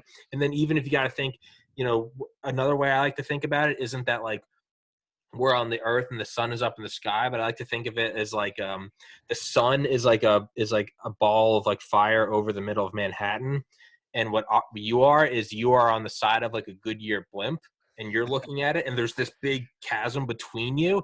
Like that's one way I like to think of it, is like we're stuck on like the surface, almost like we're on a Velcro suit stuck on a wall, and it's like we're looking at this thing, and there's just infinity below us and above us, and it starts to for me. It's not just like it changes. If you can't tell, it fucking just rips my mind into pieces, and I love it. Well, I mean, it's a total change of perspective, and you're used to thinking of the Earth as split between the Earth below you and the sky above, and the sun goes around once a day and all. And it's like, if you think about it, it's noon somewhere. Yeah.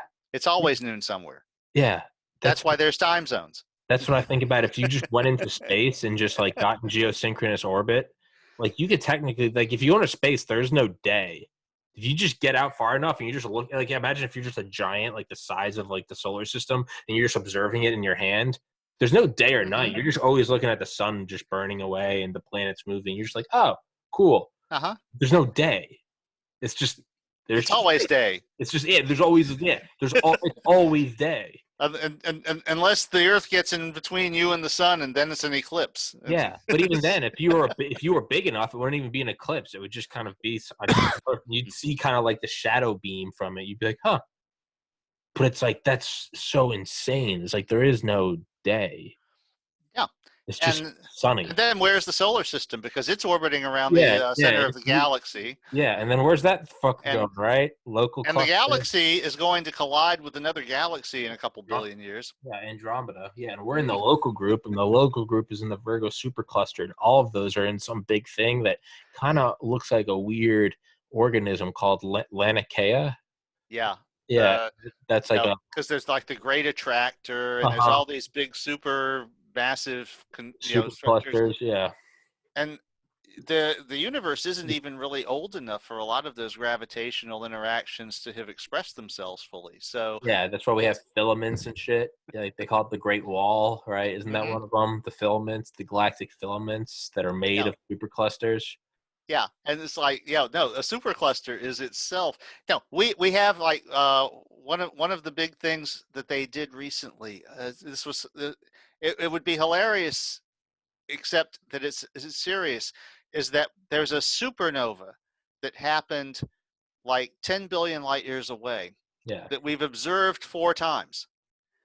And we could predict when it was going to happen, and we could observe it again because we were seeing it gravitationally lensed around a supercluster of galaxies. And because the gravitational lens isn't symmetric, there's multiple paths by which the light comes to us. And so this one takes, now think about that, 10 billion years this light has been traveling, but this path took 10 years longer than this path. I knew about using the sun as a gravitational lens. I never thought of using a supercluster of galaxies. They've done a lot of work like that in the last 10 years. It's really so they so the upshot was that they knew this type 1 supernova was going to happen. They had seen it happen, and they knew from one of the other gravitational lensing pathways that it looked like the same thing was going to be observable. So they were able to have the telescopes fixed on it when it happened. And so we got some of like the earliest observations ever of the spectrography of these of a supernova just going off. And it's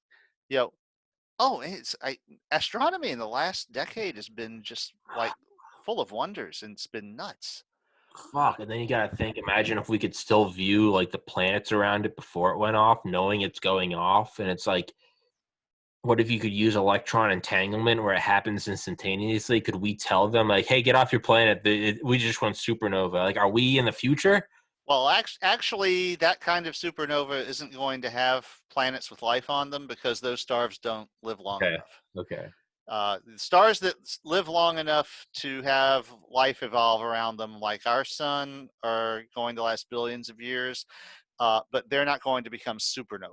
Okay. They're going to become normal nova, and there's going to be all kinds of warning because they're going to become red giants first. Yeah, right. And there are different types of nova. Isn't there a hypernova? Where there's no core left, the entire fucker just. Not connecting there, but there is they use the word nova to describe the collision of 2 neutron stars. They came up with some name for that, and that turns out to be where all the heavy elements in the universe come from that we couldn't figure out more than a few years ago where they were coming from. A hypernova is a very energetic supernova thought to result from an extreme core collapse scenario. In this case, a massive star collapses to form a black hole. So I guess also known as a superluminous supernova. So technically, it's still so it's just a type of it's probably like a type 1A instead of a type 1. A burst 50 to a burst 5 to 50 times more energetic than a normal supernova. So it's still a supernova. But that means that it's also a much bigger star, which means it's a star that didn't live very long, because the bigger the star is, the shorter its lifetime. Kind of like dogs. I was about to say, or like musicians, right? Right? The bigger this, right? The 27 Club, Kurt Cobain, Mac Miller, Jimi Hendrix, right? Keith Richards wants to have a word with you. Well, Keith Richards has clearly that's how we know that he is artificial, right? That's how, for that matter, Mick Jagger.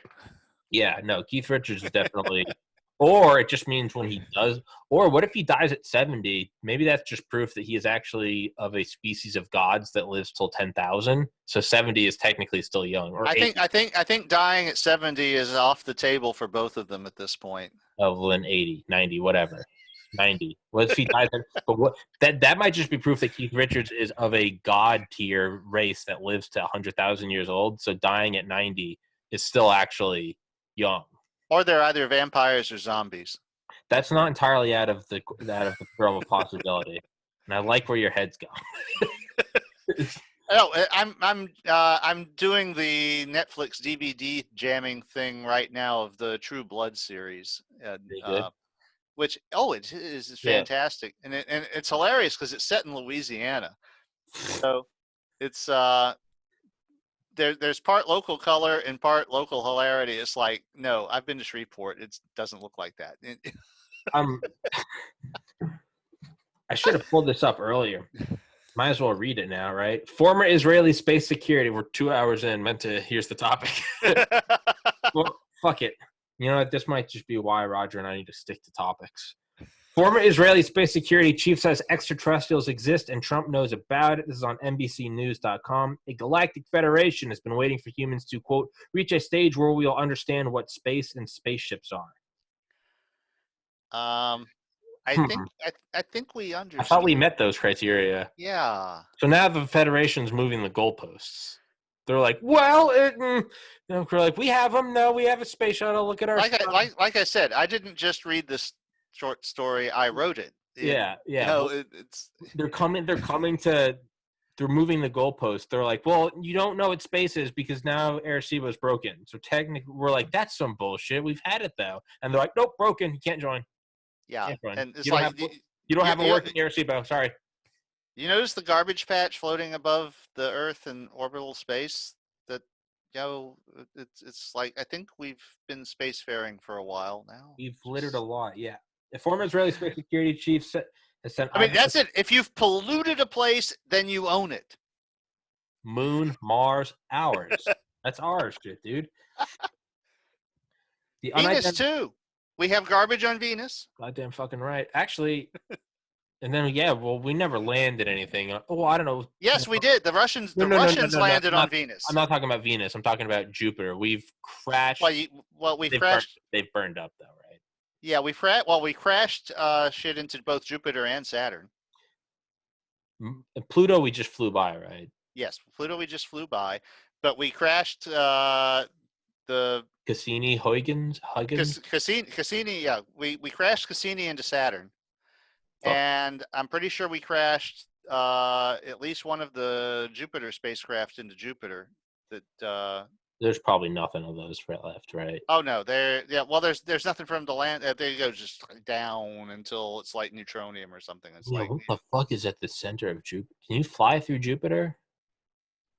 I mean, if you were, made of like invented. I've seen the speculation that it's metallic. It's an ocean of metallic hydrogen. That's so awesome. Of course, Jupiter's like, I don't even have normal ground. I just have a ball of metallic hydrogen. What the fuck?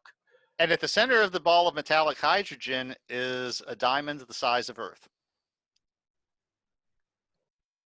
Fuck. because the carbon rains down, because carbon is Yeah. heavier than hydrogen. Yeah. So the carbon collects at the middle, and because the pressure is so high, it creates a diamond. At least that's what some people think. Let's put it this way: that's what Arthur C. Clarke wrote into the 2010 series thing, Yeah. and so that's good enough for me. So maybe if the sun goes like supernova, maybe it will blow away all the gas, and there'll just be a beautiful diamond. Yeah. Well, actually, what happened in 2010 was Arthur C. Clarke had the alien monolith turn Jupiter into a star by Mhm. making it more dense so that Yeah. it would be able to undergo fusion, even though it's not quite big enough, so that Europa could have Uh, land-based life. ah. And in 2064, one of the things they find is that there's all these massive diamonds all over the place from the original core of Jupiter having been blown out Fuck. during the explosion. I love that story of like alien life came to the solar system and they collapsed the giant planet known as the sun and said, "Let there be light." Mm-hmm. I love that idea. That's like, yeah, they just. I hope this is how it turns up. That this is what's happening. Well, the funny thing is, I was planning to read you a story today, and that story is about alien gifts. Really? The name of the story is The Fifth Gift. Well, that's what we're gonna do the next episode then. I wanted to talk. I'm trying to pull up the article. I wanted to talk about. Well, no, we talked about what I wanted to talk about, so I'm happy with that. But I felt like Yeah. I felt like we needed to get this episode out while it was still 2020. Yeah, well, it's topical. Yeah. So yeah.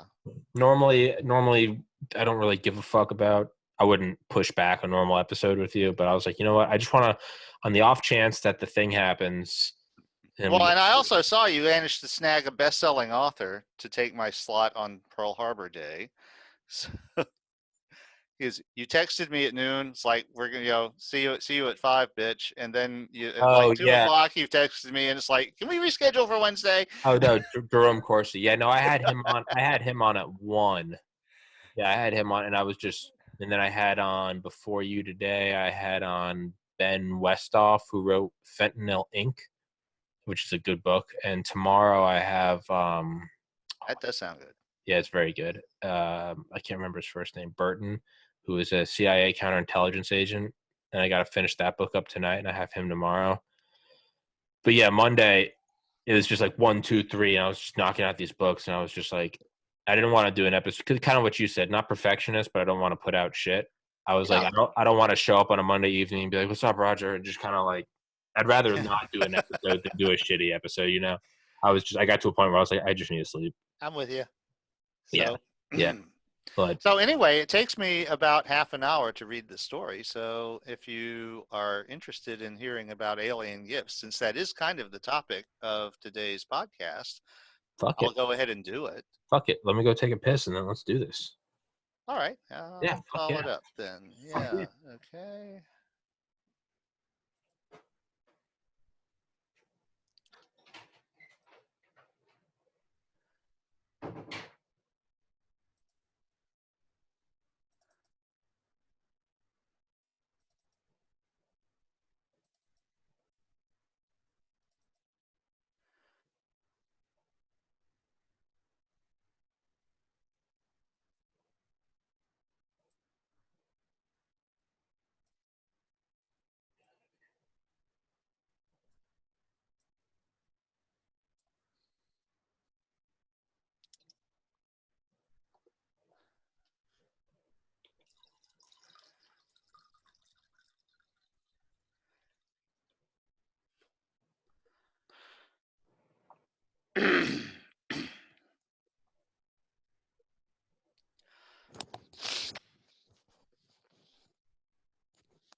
Roger Williams.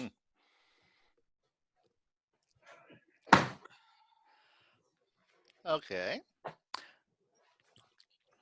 So this story has a little bit of a history. I originally wrote this in the 1980s, and through multiple moving computers, lost it. And in 2005, I reconstructed it and published it on Corrosion. It's kind of an apology to some people on there for another essay that I had written that ticked a few people off. Well, you know Talk what? about that sometime. You know what? They can eat a dick.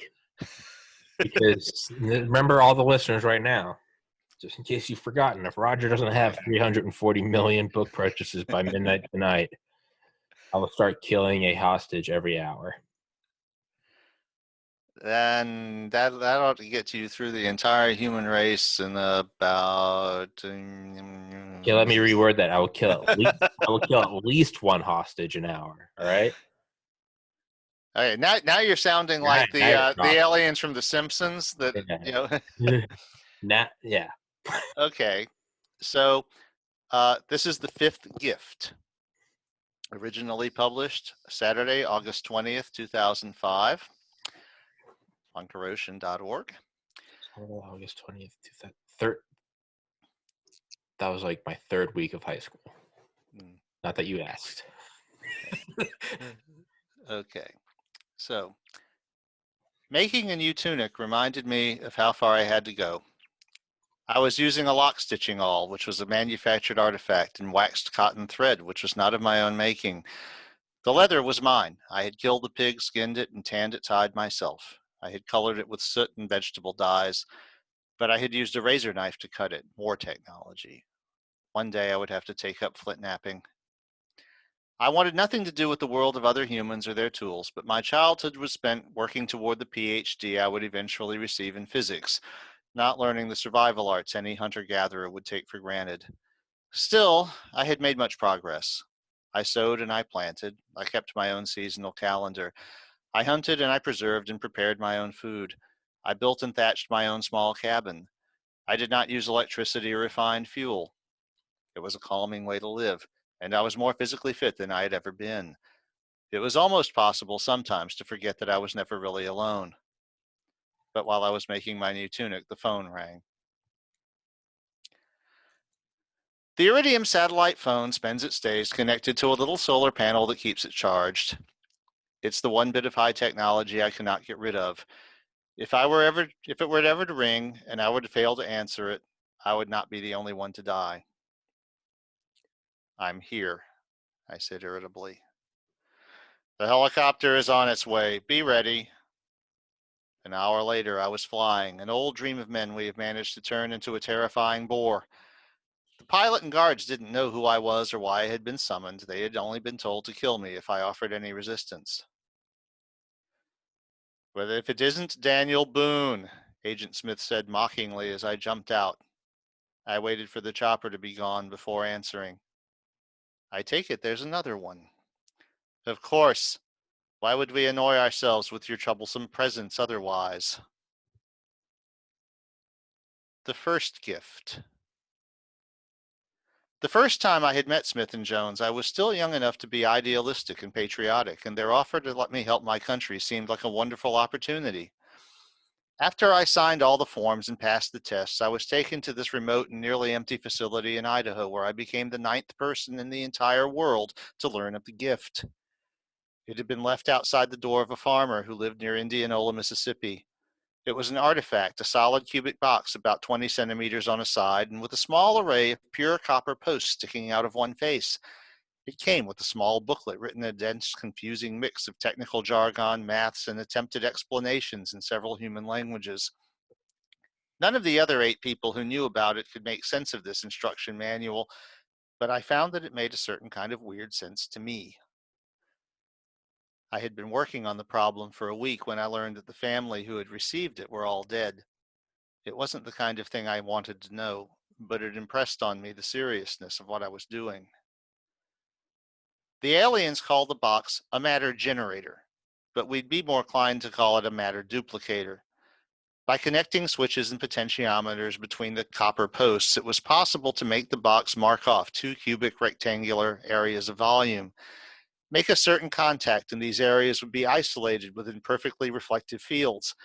They could be expanded or contracted by altering resistances between the other posts. As I worked out the user interface, I built a little control panel for it.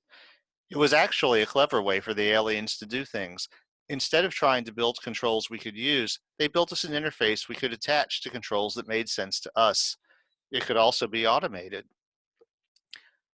Once you had made the contact that established the shielded volumes, if you made another certain contact, the contents of the first volume were copied to the second. The machine copied metal, plastic, steel, and diamond with equal ease. Copies of copies of copies of copies were indistinguishable from the originals at any magnification, even using techniques like X-ray crystallography. The machine would also make copies of itself. The copies worked exactly the same way the original did. Smith and Jones wanted to know where the copies came from. The instructions were quite clear on that. Once you penetrated the alien jargon, they were created whole. The matter was not taken from some other place in the universe. It was made by the matter generator. The generators also didn't seem to require a power source. They were powered by whatever first principle generated the copies. Nor was there any obvious limit on their use. A single such device could yield an endless stream of oil, fresh water, cool air, or any other commodity of interest, not to mention an endless stream of perfectly manufactured goods based on a single carefully built prototype. It did have limitations. It wouldn't copy living things, although it would copy dead things and food. It wouldn't copy certain intensely radioactive elements, and it would copy any radionuclide to its most stable and common isotope. Copies of bits of wood emerged containing no carbon-14 at all. Copies of old radium-dialed wristwatches did not glow. Copies of chemical high explosive did, however, explode quite normally. The matter generator itself seemed to be made of ordinary enough matter, which was presumably why it was able to copy itself. Chemically, it was a hard semiconductive ceramic material. If you drilled into one of them more than a couple of millimeters, it would stop working. But no matter how we destroyed them, there was no indication of dangerous energy stored within. The electron microscope revealed a very detailed but wholly mysterious structure at nanometer scale. When I had learned all that I could, Smith and Jones locked all the matter generators and their copies and all the copies of things we had made and warned me that if I told any about this, they would die. I protested that it was an awesome opportunity we were throwing away. With this technology, we could remake and clean up our entire world. And Smith smiled and warned me that my enthusiasm made them suspicious, and any friends of mine who might have been told of my work might have to be eliminated on principle. What sane reason could there be for locking this thing up instead of using it? I demanded. Suppose we do remake our world with these things. Then suppose one day they all stop working. Can we risk that? You tell me. We have no way to even begin to know how they work. Can we know that they aren't booby-trapped in some way? Unless we do know that, we have to make sure nobody even learns that they exist, because this is too seductive. It really is too good to be true.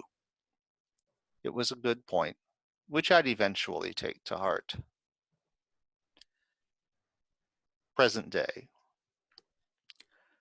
This one has 2 terminals, Jones said. The instructions are even more opaque than usual. I'll handle that, I said, and they looked at me sharply. It irritated them to need me. This one was found in the central square of a village west of Veracruz, Mexico. A village square, eh? That must have been awkward. It's too bad you don't take the news. You might have heard about the terrible industrial accident they had down there. It sent a cloud of poison gas. There's a reason I don't take the news, I snapped, and Jones smiled wickedly. The second gift. When the second gift was found, I had already made myself alone. I had found a reason to break up with Jennifer and had distanced myself from all my old university friends. Somewhere there was a Swiss bank account with a large amount of money that was allegedly mine, but I had also inherited my parents' modest estate, and I was living on that in an apartment near Spokane, Washington. I found the mountain view refreshing.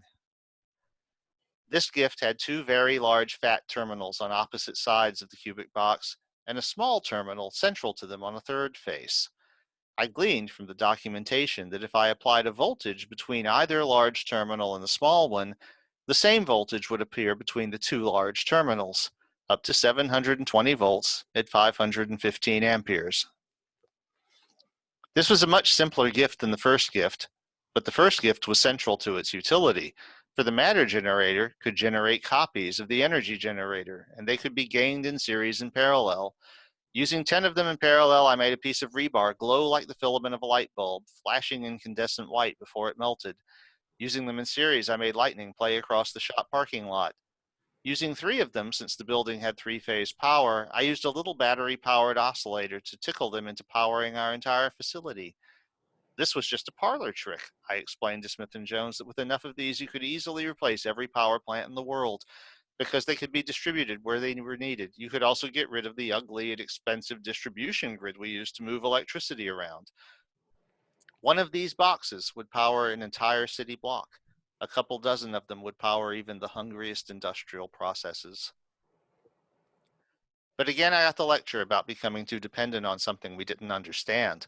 When I allowed as to how we might be a little too important to keep to ourselves, Smith told me very gently that they had grave doubts about my dedication to the secrecy clause in my contract. In particular, they worried that I might have let Jennifer know too much. If they got too worried, Jennifer would have to die. I took the hint. But I also took another lesson. It wasn't just alien gifts I decided might not be trustworthy, and I started looking for a place where I could be alone. Present day. The gift with 2 terminals sat on a lab table. The lab was exactly as I had left it 2 years before. Nobody else ever went there. The other gifts, the copies made by the matter generators and so on, were stored in glass cabinets at the far end of the room. I started reading, or rather scanning, the booklet. The aliens didn't seem to understand our culture very well, which was one of the more worrisome things about their gifts. How could they know that these powerful things would not harm us? Their poor understanding of our own communication methods was not encouraging. After some brainstorming, I realized this was some kind of field generator. Short out the terminals, and the field would be established. I wasn't too clear on what the field was supposed to do, but one thing was very clear. It would encompass our entire planet, and probably our moon as well. When I told Smith and Jones this, they became very dour. "I'm not sure we can risk testing it then," Smith said. "I'll have to check upstairs." Upstairs would mean one of the other 6 people who knew about all this shit. Well, if they wanted to destroy us, they could have made the very first box do that. Do you want me to keep working on the purpose of this field? Oh, absolutely. But under no conditions try to test it. This could very well be the thing we fear most. I understand. The third gift. By the time the third gift was found, I was living high in the mountains of Washington State, far from the nearest road. I was still pretty dependent on technology. I cheated a bit and used a chainsaw to build my cabin. But I had gotten books and was practicing the skills I'd need to survive on my own. While I was working on my cabin, though, Smith arrived by helicopter with a gift of his own. It was the Iridium phone with its solar charger. He allowed as to how a bit of solitude might help my demeanor. He elaborated that a reliable communication link would help me and all my old friends live to a nice old age. The third gift was called a force generator. It had a pair of terminals on each face. Establishing a low resistance path between the terminals would cause the box to generate a force pushing away from that face. The maximum force, corresponding to a dead short, would be nearly 10,000 pounds. Just bridging a pair of terminals with your fingers would make it slide away across the desktop. I sent Jones out to find an old car, and we spent an afternoon gutting the engine compartment and mounting a copy of the force generator to the frame. With an old game controller replacing the accelerator, the car would silently do 0 to 60 in less than 3 seconds. Since the maximum force was greater than the weight of the car, it would pull itself easily out of gullies and mud. The maximum speed was limited only by the tires and suspension. I pegged the speedometer at 120 miles an hour several times. Like the other gifts, it didn't seem to require fuel or maintenance. I spent some time with the force generator trying to figure out how it sensed the control resistance. I couldn't detect any sense voltage across the terminals or any current flow when they were shorted, even with my most sensitive instruments. But then a technology that could create matter, energy, and force out of thin air might not need the usual methods to measure electrical resistance. When Smith and Jones were satisfied that I had learned all I could, I went back to my cabin without complaining about the benefits such a device could have for humanity. Humanity had already betrayed my expectations far more effectively than any aliens might hope to, and I didn't really care anymore. Present day. This is the key passage, I said as Smith and Jones looked on stonily. Within the field established by this device, the functioning of any self-directed goal-seeking information processing system is optimized. Then there's a lot of math, which would probably be of a lot of interest to anyone doing AI research. Self-directed goal-seeking what? Smith said. What are they talking about? Our computers? No, I said. I think they're talking about us. The fourth gift. The fourth gift was different. It was small, a personal thing not meant to be industrialized. It was the size of a stopwatch, flat and round, with a big flat contact on one side. The working was simple but vague. It claimed to generate a zone of safety around any person whose skin was in contact with its single electrode. Safety from what? Jones asked sensibly. There are a lot of suggestions, high-velocity impactors, bullets, fists, I'm not sure. Also a lot about the atmosphere. Apparently it keeps the air pure and excludes harmful radiation. Electromagnetic or nuclear radiation? Might be both. Testing it will be risky. If we get test subjects, you'll kill them after the tests, won't you? Smith and Jones looked at one another. There isn't much choice. Then I'll test it. We need your skills. Not so much that you wouldn't kill me if I didn't answer the phone. Smith shrugged. It's a bad situation. Test it yourself then, but try to be careful. Your voice just drips with a concern for my welfare. But I was careful. It did indeed repel kinetic attacks. Anything that would be likely to form a bruise was repelled. I worked my way up from the thwack of a ruler to more robust weapons, finally asking Smith to shoot me. I think he enjoyed that test a little too much. The bullet stopped dead about half an inch from my skin and fell to the floor. There was no force pushing me back, and it didn't bounce.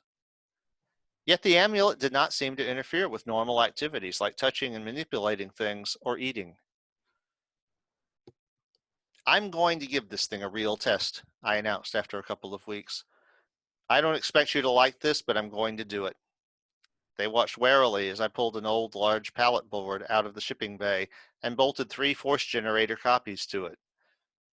I pulled the passenger seat out of the force generator powered car and bolted it to the center of the pallet. And I bolted a couple of large boxes to the front corners flanking the front force generator. I needed controls for what I planned to do, and thinking of where I was going to be going, I used my TI-83 graphing calculator. I told Smith and Jones that I wanted certain gauges, and the next morning a large box arrived, packed with the things I'd asked for. By the second evening, after I had my idea, I was ready to try it. A flying car, Smith said dryly. I'd never have thought of that. It might be more than that, I said, making sure the safety generator was solidly taped to my thigh. Maybe a lot more. I tapped keys and the pallet board lifted off, slowly at first. I tapped more keys and it swiveled, dipped, swooped. I found a bug and landed, made some code changes, took off again. This time it performed as I had hoped and I nudged it smartly upward. At first there was a stiff breeze for my acceleration, but it soon thinned. At the front corner of the pallet, the air pressure was dropping perilously. It was down to 0.2 of a bar and dropping, but the gauge on my wrist was pegged at 0.7 of a bar, and I was breathing easily. A little later, the gauge on the pallet had dropped to 0, and the sky had turned black. But my wrist still said 0.7 of an atmosphere. I was in outer space, and the fucking thing was keeping me alive.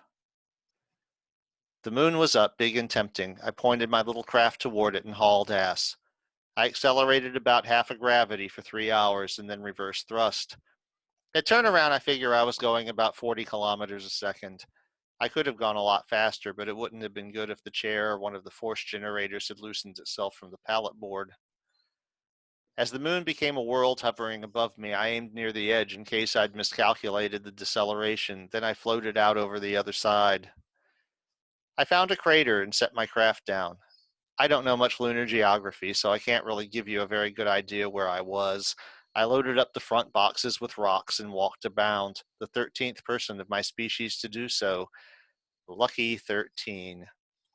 The naked sun was brutal, but my skin was cool and I was comfortable. I didn't seem to be getting sunburned.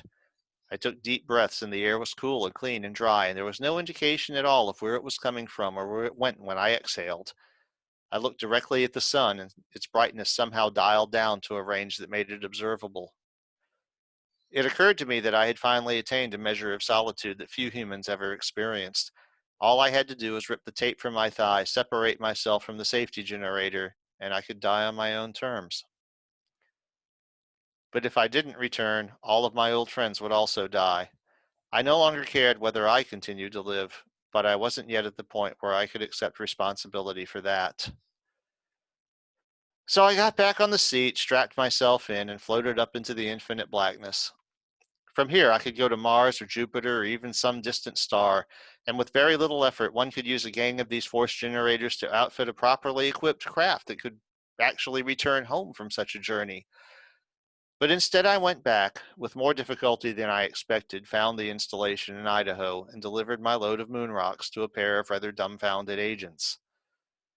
They made me take a physical, which showed no ill effects from my day trip in space. Clearly, the safety generator was as much spacesuit as it was mugger repellent. With such devices, it would be a trivial matter for humans to colonize all of the solid worlds of our solar system. But then again, what would happen if they just stopped working one day? I had my trip in space, and I took one rock with me home as a souvenir when I went home. The fifth gift. We've had an idea, Smith told me. That must have hurt, I said. The matter generator creates a perfect shield before the duplication process is triggered. We think you could test the new device within the duplication shield. It's certainly a better shield than anything we've ever built, but the book suggests this new thing is much more advanced. They seem quite proud of it.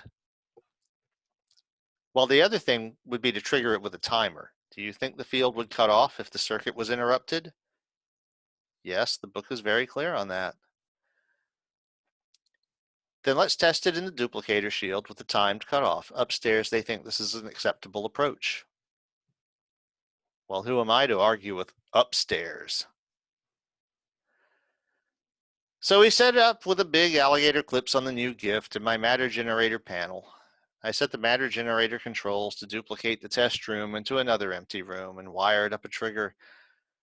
The trigger would fire one time delay relay that would hold the matter generator shield up for 10 seconds, and another that would trigger a second relay in 2 seconds, and that third relay would hold the new device online for 5 seconds.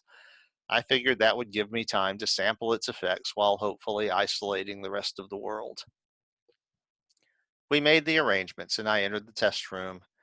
The agents watched through a closed-circuit TV link that we all knew would go blank when the shield was up. I used a big screwdriver to tighten all the wires and then hit the trigger. The walls turned mirror. I was within the shield, just like the time we tried to see if the matter generator would duplicate me.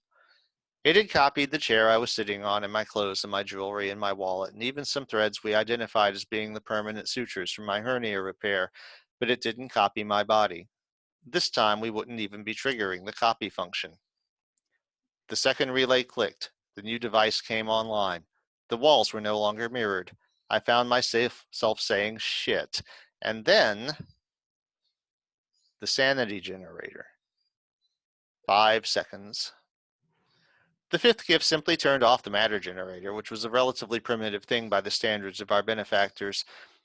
As the fields established itself, it overshot, and for one bright moment it seemed I was sharing the thoughts of every single human being on the planet. I could sense Jones and Smith outside the door, reeling from the same sense I was. Further afield was a dim murmur, except for people I had some connection with. I could feel the friends I'd abandoned, who were suddenly aware of me as I was of them.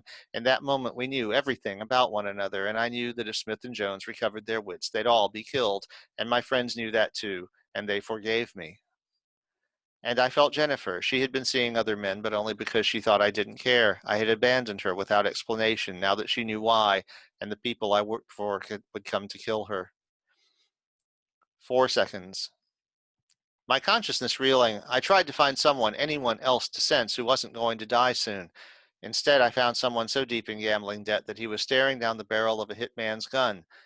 The hitman was trying to pull the trigger, and his face was a mask of pain and confusion.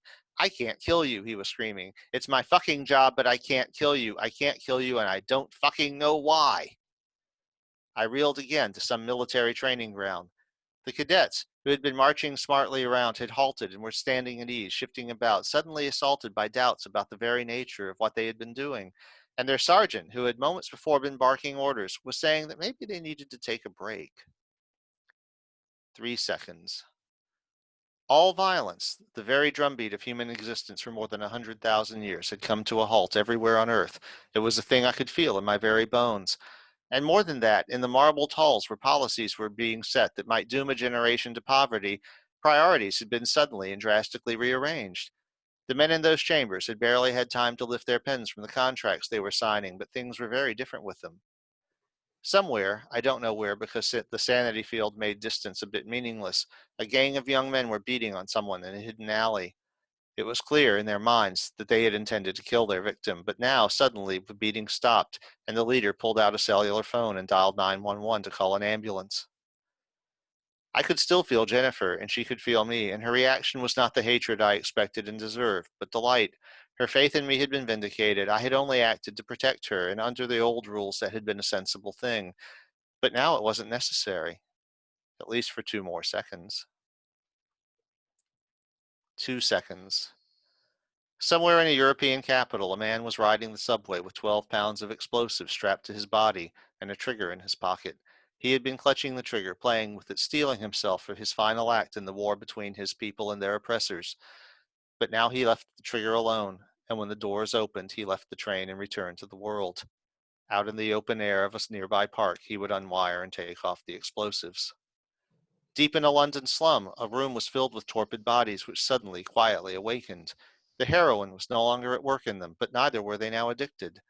They looked around with dawning expressions of horror and hope as if to ask, what the hell am I doing here? The field was leveling out. I was losing the sense of other people's thoughts and getting more of an idea of what the field was designed to do. And now I knew why the aliens were willing to trust us with these gifts we had thought so dangerous. To them, we were children, and these were the educational toys you would give a child so that he might develop to the point where first principles could be taught. This fifth and final gift was the most important of all, because, I understood implicitly, our benefactors had originally made it for themselves. This is why we did not have to fear the other gifts being suddenly denied. We would soon feel the same way toward all of our own, and to do such harm would simply be unthinkable. 1 second. There wasn't a single human being anywhere on Earth now who wasn't aware of the gifts. There wasn't a single human being anywhere whose urges to violence and self-destruction hadn't been suddenly and more sensibly been redirected. No wonder the aliens were so proud of the fucking thing. Except that the timer was about to go off.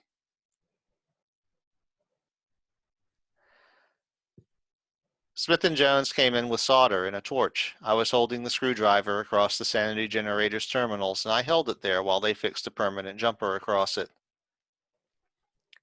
You might as well take copies of the other gifts with you, Smith said. We'll have to figure out how to distribute them. It shouldn't be hard. We can duplicate our own panels along with the matter generators, and with them driving the process, it should be exponential. Within a few days, we'll have the whole planet covered. It's hard to see exactly where it will go, Smith said. I'm not sure what we'll do. He looked at Jones. You'll find something, I said. You'll still be competent, well-controlled people, and nobody will resent what you did. No, I guess they won't, Joan said. If you don't mind, I'm going to take the pallet flyer. I want to find Jennifer. Of course. They helped me load copies of the gifts into the boxes. Don't forget this, Jones said. He handed me a second copy of the safety generator. You might want to take your girl on vacation. Fuck vacation. I might want to take her to live someplace where even an iridium phone won't reach. And that's exactly what I did. This has been The Fifth Gift, written and narrated by Roger Williams for Tommy's Podcast. That was fucking insane. That's why you're my favorite author, because that sensation is what I had reading Mopey. That was incredible. I'm going to splice this off the end of this episode and upload it as a separate episode. That was fan-fucking-tastic. That was brilliant, Roger. Thank you. Truly, thank you. That was wonderful. That was beautiful. I thought you would like it. I fucking loved it.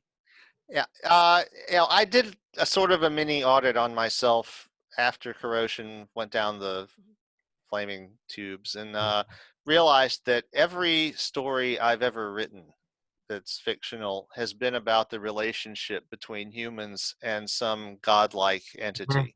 Mm-hmm. So that is obviously my hobby horse. Yeah.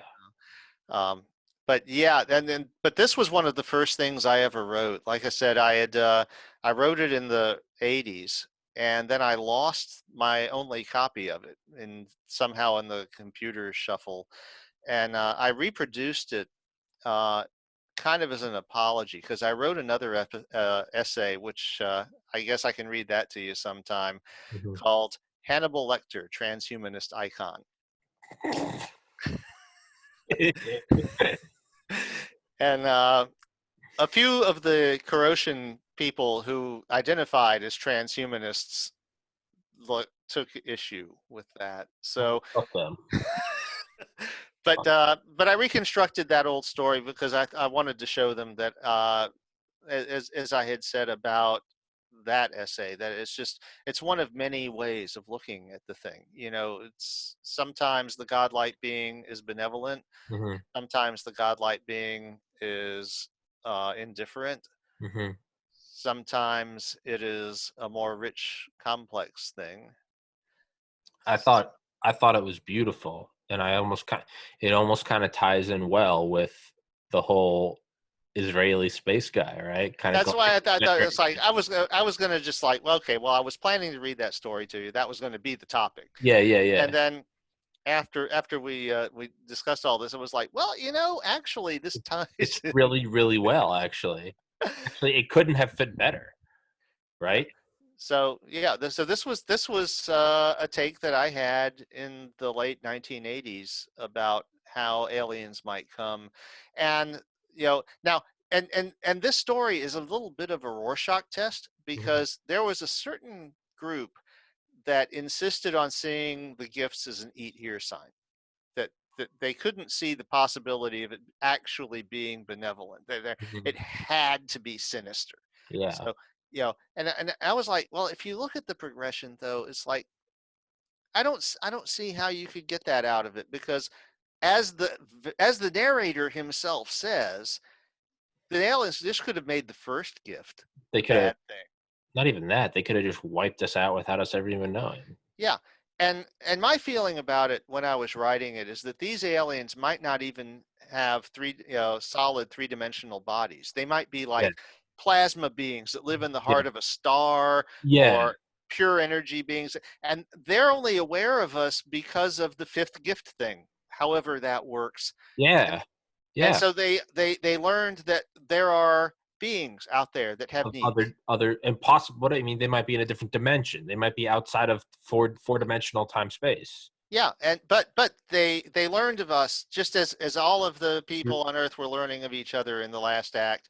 Through some sort of loving sentience. They found out about us, and so they gave us. Oh, they know that we need energy. We need the ability to make things. We need so they provided our needs, and then they provided us the sense to not fuck ourselves over with them. Yeah. I like it, Roger. I think that's some of your best work. This is truly. Thanks. Truly. I mean, I am obviously a diehard of Mopey, but as Mopey is just like, it starts to dawn on me what's happening, and it's like, fuck yes. And what it reminds me of is in Mopey when it's like they go to the White House and it's like the president resigned at noon. It's just kind of like, well, all right. Well, yeah, it's like you said, like Reagan, like the act's up. All right, well, just kind of walk out the front door. Yeah. Whatever, it's over. Yeah. Doesn't because in my mental space it was Reagan. Yeah. Well, I know. And, it's like, Secret Service is just like, all right, they just leave. Yeah. Doesn't matter. He's an actor. He knows when the job is over. Yeah. No, he's like, all right. He's like, I like the energy, everybody. And cut. It's like, all right. But it's like this act that's been going on since the dawn of time. And it's like, we just hit this break and everyone's going to the green room. It's like, oh, it's over now. And that's what I liked about it. Yeah. Roger, that was fucking brilliant. That truly was. But let's wrap this bitch up because I'm starving. But I don't think I've ever ended a podcast for food. This might be a first. I think you did before. Well, yeah. I like that, man. We should definitely do more of, because the 2 episodes we've done where you read, I've thoroughly enjoyed them. You're 2 for 2. I think we should do another episode where you narrate. All right. Well, and it's like once I figure out what the hell happened with the fucking microphone. Yeah. And I'll tell you what. Next time, if we don't have another topic that gets in the way, I'll do Passages in the Void. Fuck yeah. Which is it's 10,000 words, so it should take about an hour. Fuck yeah, I'm down, man. I thoroughly enjoy it. I thoroughly enjoy. I get to be the audience member. I thoroughly enjoy it. Yeah. Now the one thing is that you might notice that I was facing the camera. What I did is I put the zoom thing off on the side monitor and put my source material on the monitor under the camera. Yeah. So that I would be watching you. Yeah. But that also meant I couldn't see your reactions because you were over there. Yeah. Yeah. But actually, Passages will be good for at least 3 stories because the first 3 stories were each about 10,000 words, and they start with the human race going extinct and artificial intelligences picking up pieces. Fuck yeah. Instead. So yeah, those are the godlike beings in that universe. Fuck yeah. I mean, who else in the world gets to read a book, realize that this is their favorite author, meet their favorite author, and then have their favorite author narrate stories by them that I haven't heard to me? And like, how many times in human history has that happened? Where you're like, hey, J.K. Rowling, I loved Harry Potter and the Sorcerer's Stone. She's like, why don't you have a seat? I'm going to read you the next 6. And you're like, oh. Are these actually, if we do Passages, the 3rd of the Passages stories, each of which is about 10,000 words, actually got published. But I was paid second. I didn't have first North American serial rights anymore because I had published it on Corrosion. So I was paid reprint at a penny a word. Bastards. Wait, 10,000. Oh wait, so that's what? It was $100 and some odds, like $100.51. It's not bad. At all. Hey, bought beer. Yeah, and the guy who it was published by a startup magazine called Bull Spec, which is, I don't even know. I don't know what that. Yeah, sounds like a boner supplement you'd buy at a gas station. But the guy, before the guy started his magazine, he asked if I would be willing to sell him the reprint rights to that particular story, and I was like, yeah, sure, man. And it was like 4 years later. Fuck yeah, I think that's bad. Well, let's I'll text you. Let's definitely set up a date next week. Okay. And yeah, man, let's absolutely do that. Fucking, I appreciate it, dude. That was such a treat. Thank you. Yeah, and I'm gonna I'm gonna cut that off the original and upload it as its own episode because I don't want it. I don't want that to be lost in the podcast. I want that's too good to be hidden. So that's what I'm gonna do. So yeah. Dude, you're gonna actually do some audio editing? No. Don't get ahead of don't get ahead of yourself, Buster. I'm gonna go in and I'm gonna splice here. And then I'll delete. So instead of going 3 clicks, I'll probably do maybe 7 clicks in iMovie. Which is really, I'm going out of, that's big dick energy for me, all right? For everybody listening, I used to say it a lot, and then I stopped because I didn't give a shit. Podcast available on BitChute. It's not on VO anymore, VEOH. It's some weird Japanese website. They stopped letting me upload after like 250 episodes, which is fucking gay and retarded, so fuck them. DTube, same thing. I uploaded like 100 episodes, and they're like, now it's only $5.99 an episode. I was like, I'm not fucking giving you money to give you content that you can put ads on. But I learned of a new website this morning, Rumble, that I don't think is new. I think it's smaller than BitChute. Maybe it's bigger. But it's another alternative to YouTube. And that's because as of today, YouTube says that if you post anything that they consider fraudulent election news, your channel can be yanked. Well, I have multiple episodes of like ex-Delta Force guys calling for like armed revolution. So I noticed that. It's only a matter of time before this channel's gone. So as always, the link is on BitChute, will be Tommy's podcast, and it will now be on Rumble, Tommy's podcast. So you won't know when this channel is yanked because I won't be here to be able to make a post about it being yanked. The account will be gone. So it's only a matter of time. And I refuse to take down those episodes because I look at that as much as free speech as saying, bye, Rogers Book, or I'll burn your house down. Like, it's just, I'm just not for it. So if that's how this channel goes down, then I'll ride this bitch into the ground and Rumble and BitChute, and it will never die. Somebody will pop up. Doesn't matter. Wherever we go, you'll still be coming back. We'll just be uploading on a new website. I don't give a fuck. Double middle fingers. Ride this bitch out. I don't care. Just means the link I send my dad will have a different URL. Different. That's all it is. Baby. Same goods, different URL. Doesn't matter. We have the safety gift on. I have that gift taped to my thigh. YouTube can abolish me. I'll just go to the next one. You can't fuck with me. So eat a dick, YouTube. Google was founded on don't be evil. And there has never been a greater irony in the history of corporations. Well, I said that shortly after the IPO, Google dropped the word "don't" from their logo. Hey, they're just like, hey, we're just making it simpler, and it's like, yeah, everything. Well, it's like delisting my website because I was hosting my own content. Yeah, my wife warned me about that, and I'm like, what the fuck? Yeah. You know what? He may be a nut job, but when it started with censoring Alex Jones a year and a half ago, I remember saying, I was like, they'll start with him and everyone will applaud. And it will be one thing. So right now it's starting with 2020 fake news. Just you wait. Soon it will be, did you say something fraudulent about China? Soon did you say something fraudulent about CO2 emissions? Did you say it's not soon? It's not soon if you're in China right now. It's been the case for like 5 years. But now in the United States, now it's going to be, did you say something fraudulent about, now they're going to get you for anything. And this is how it starts. So what a fitting episode that I'm wearing my Alex Jones hoodie. This is how it begins.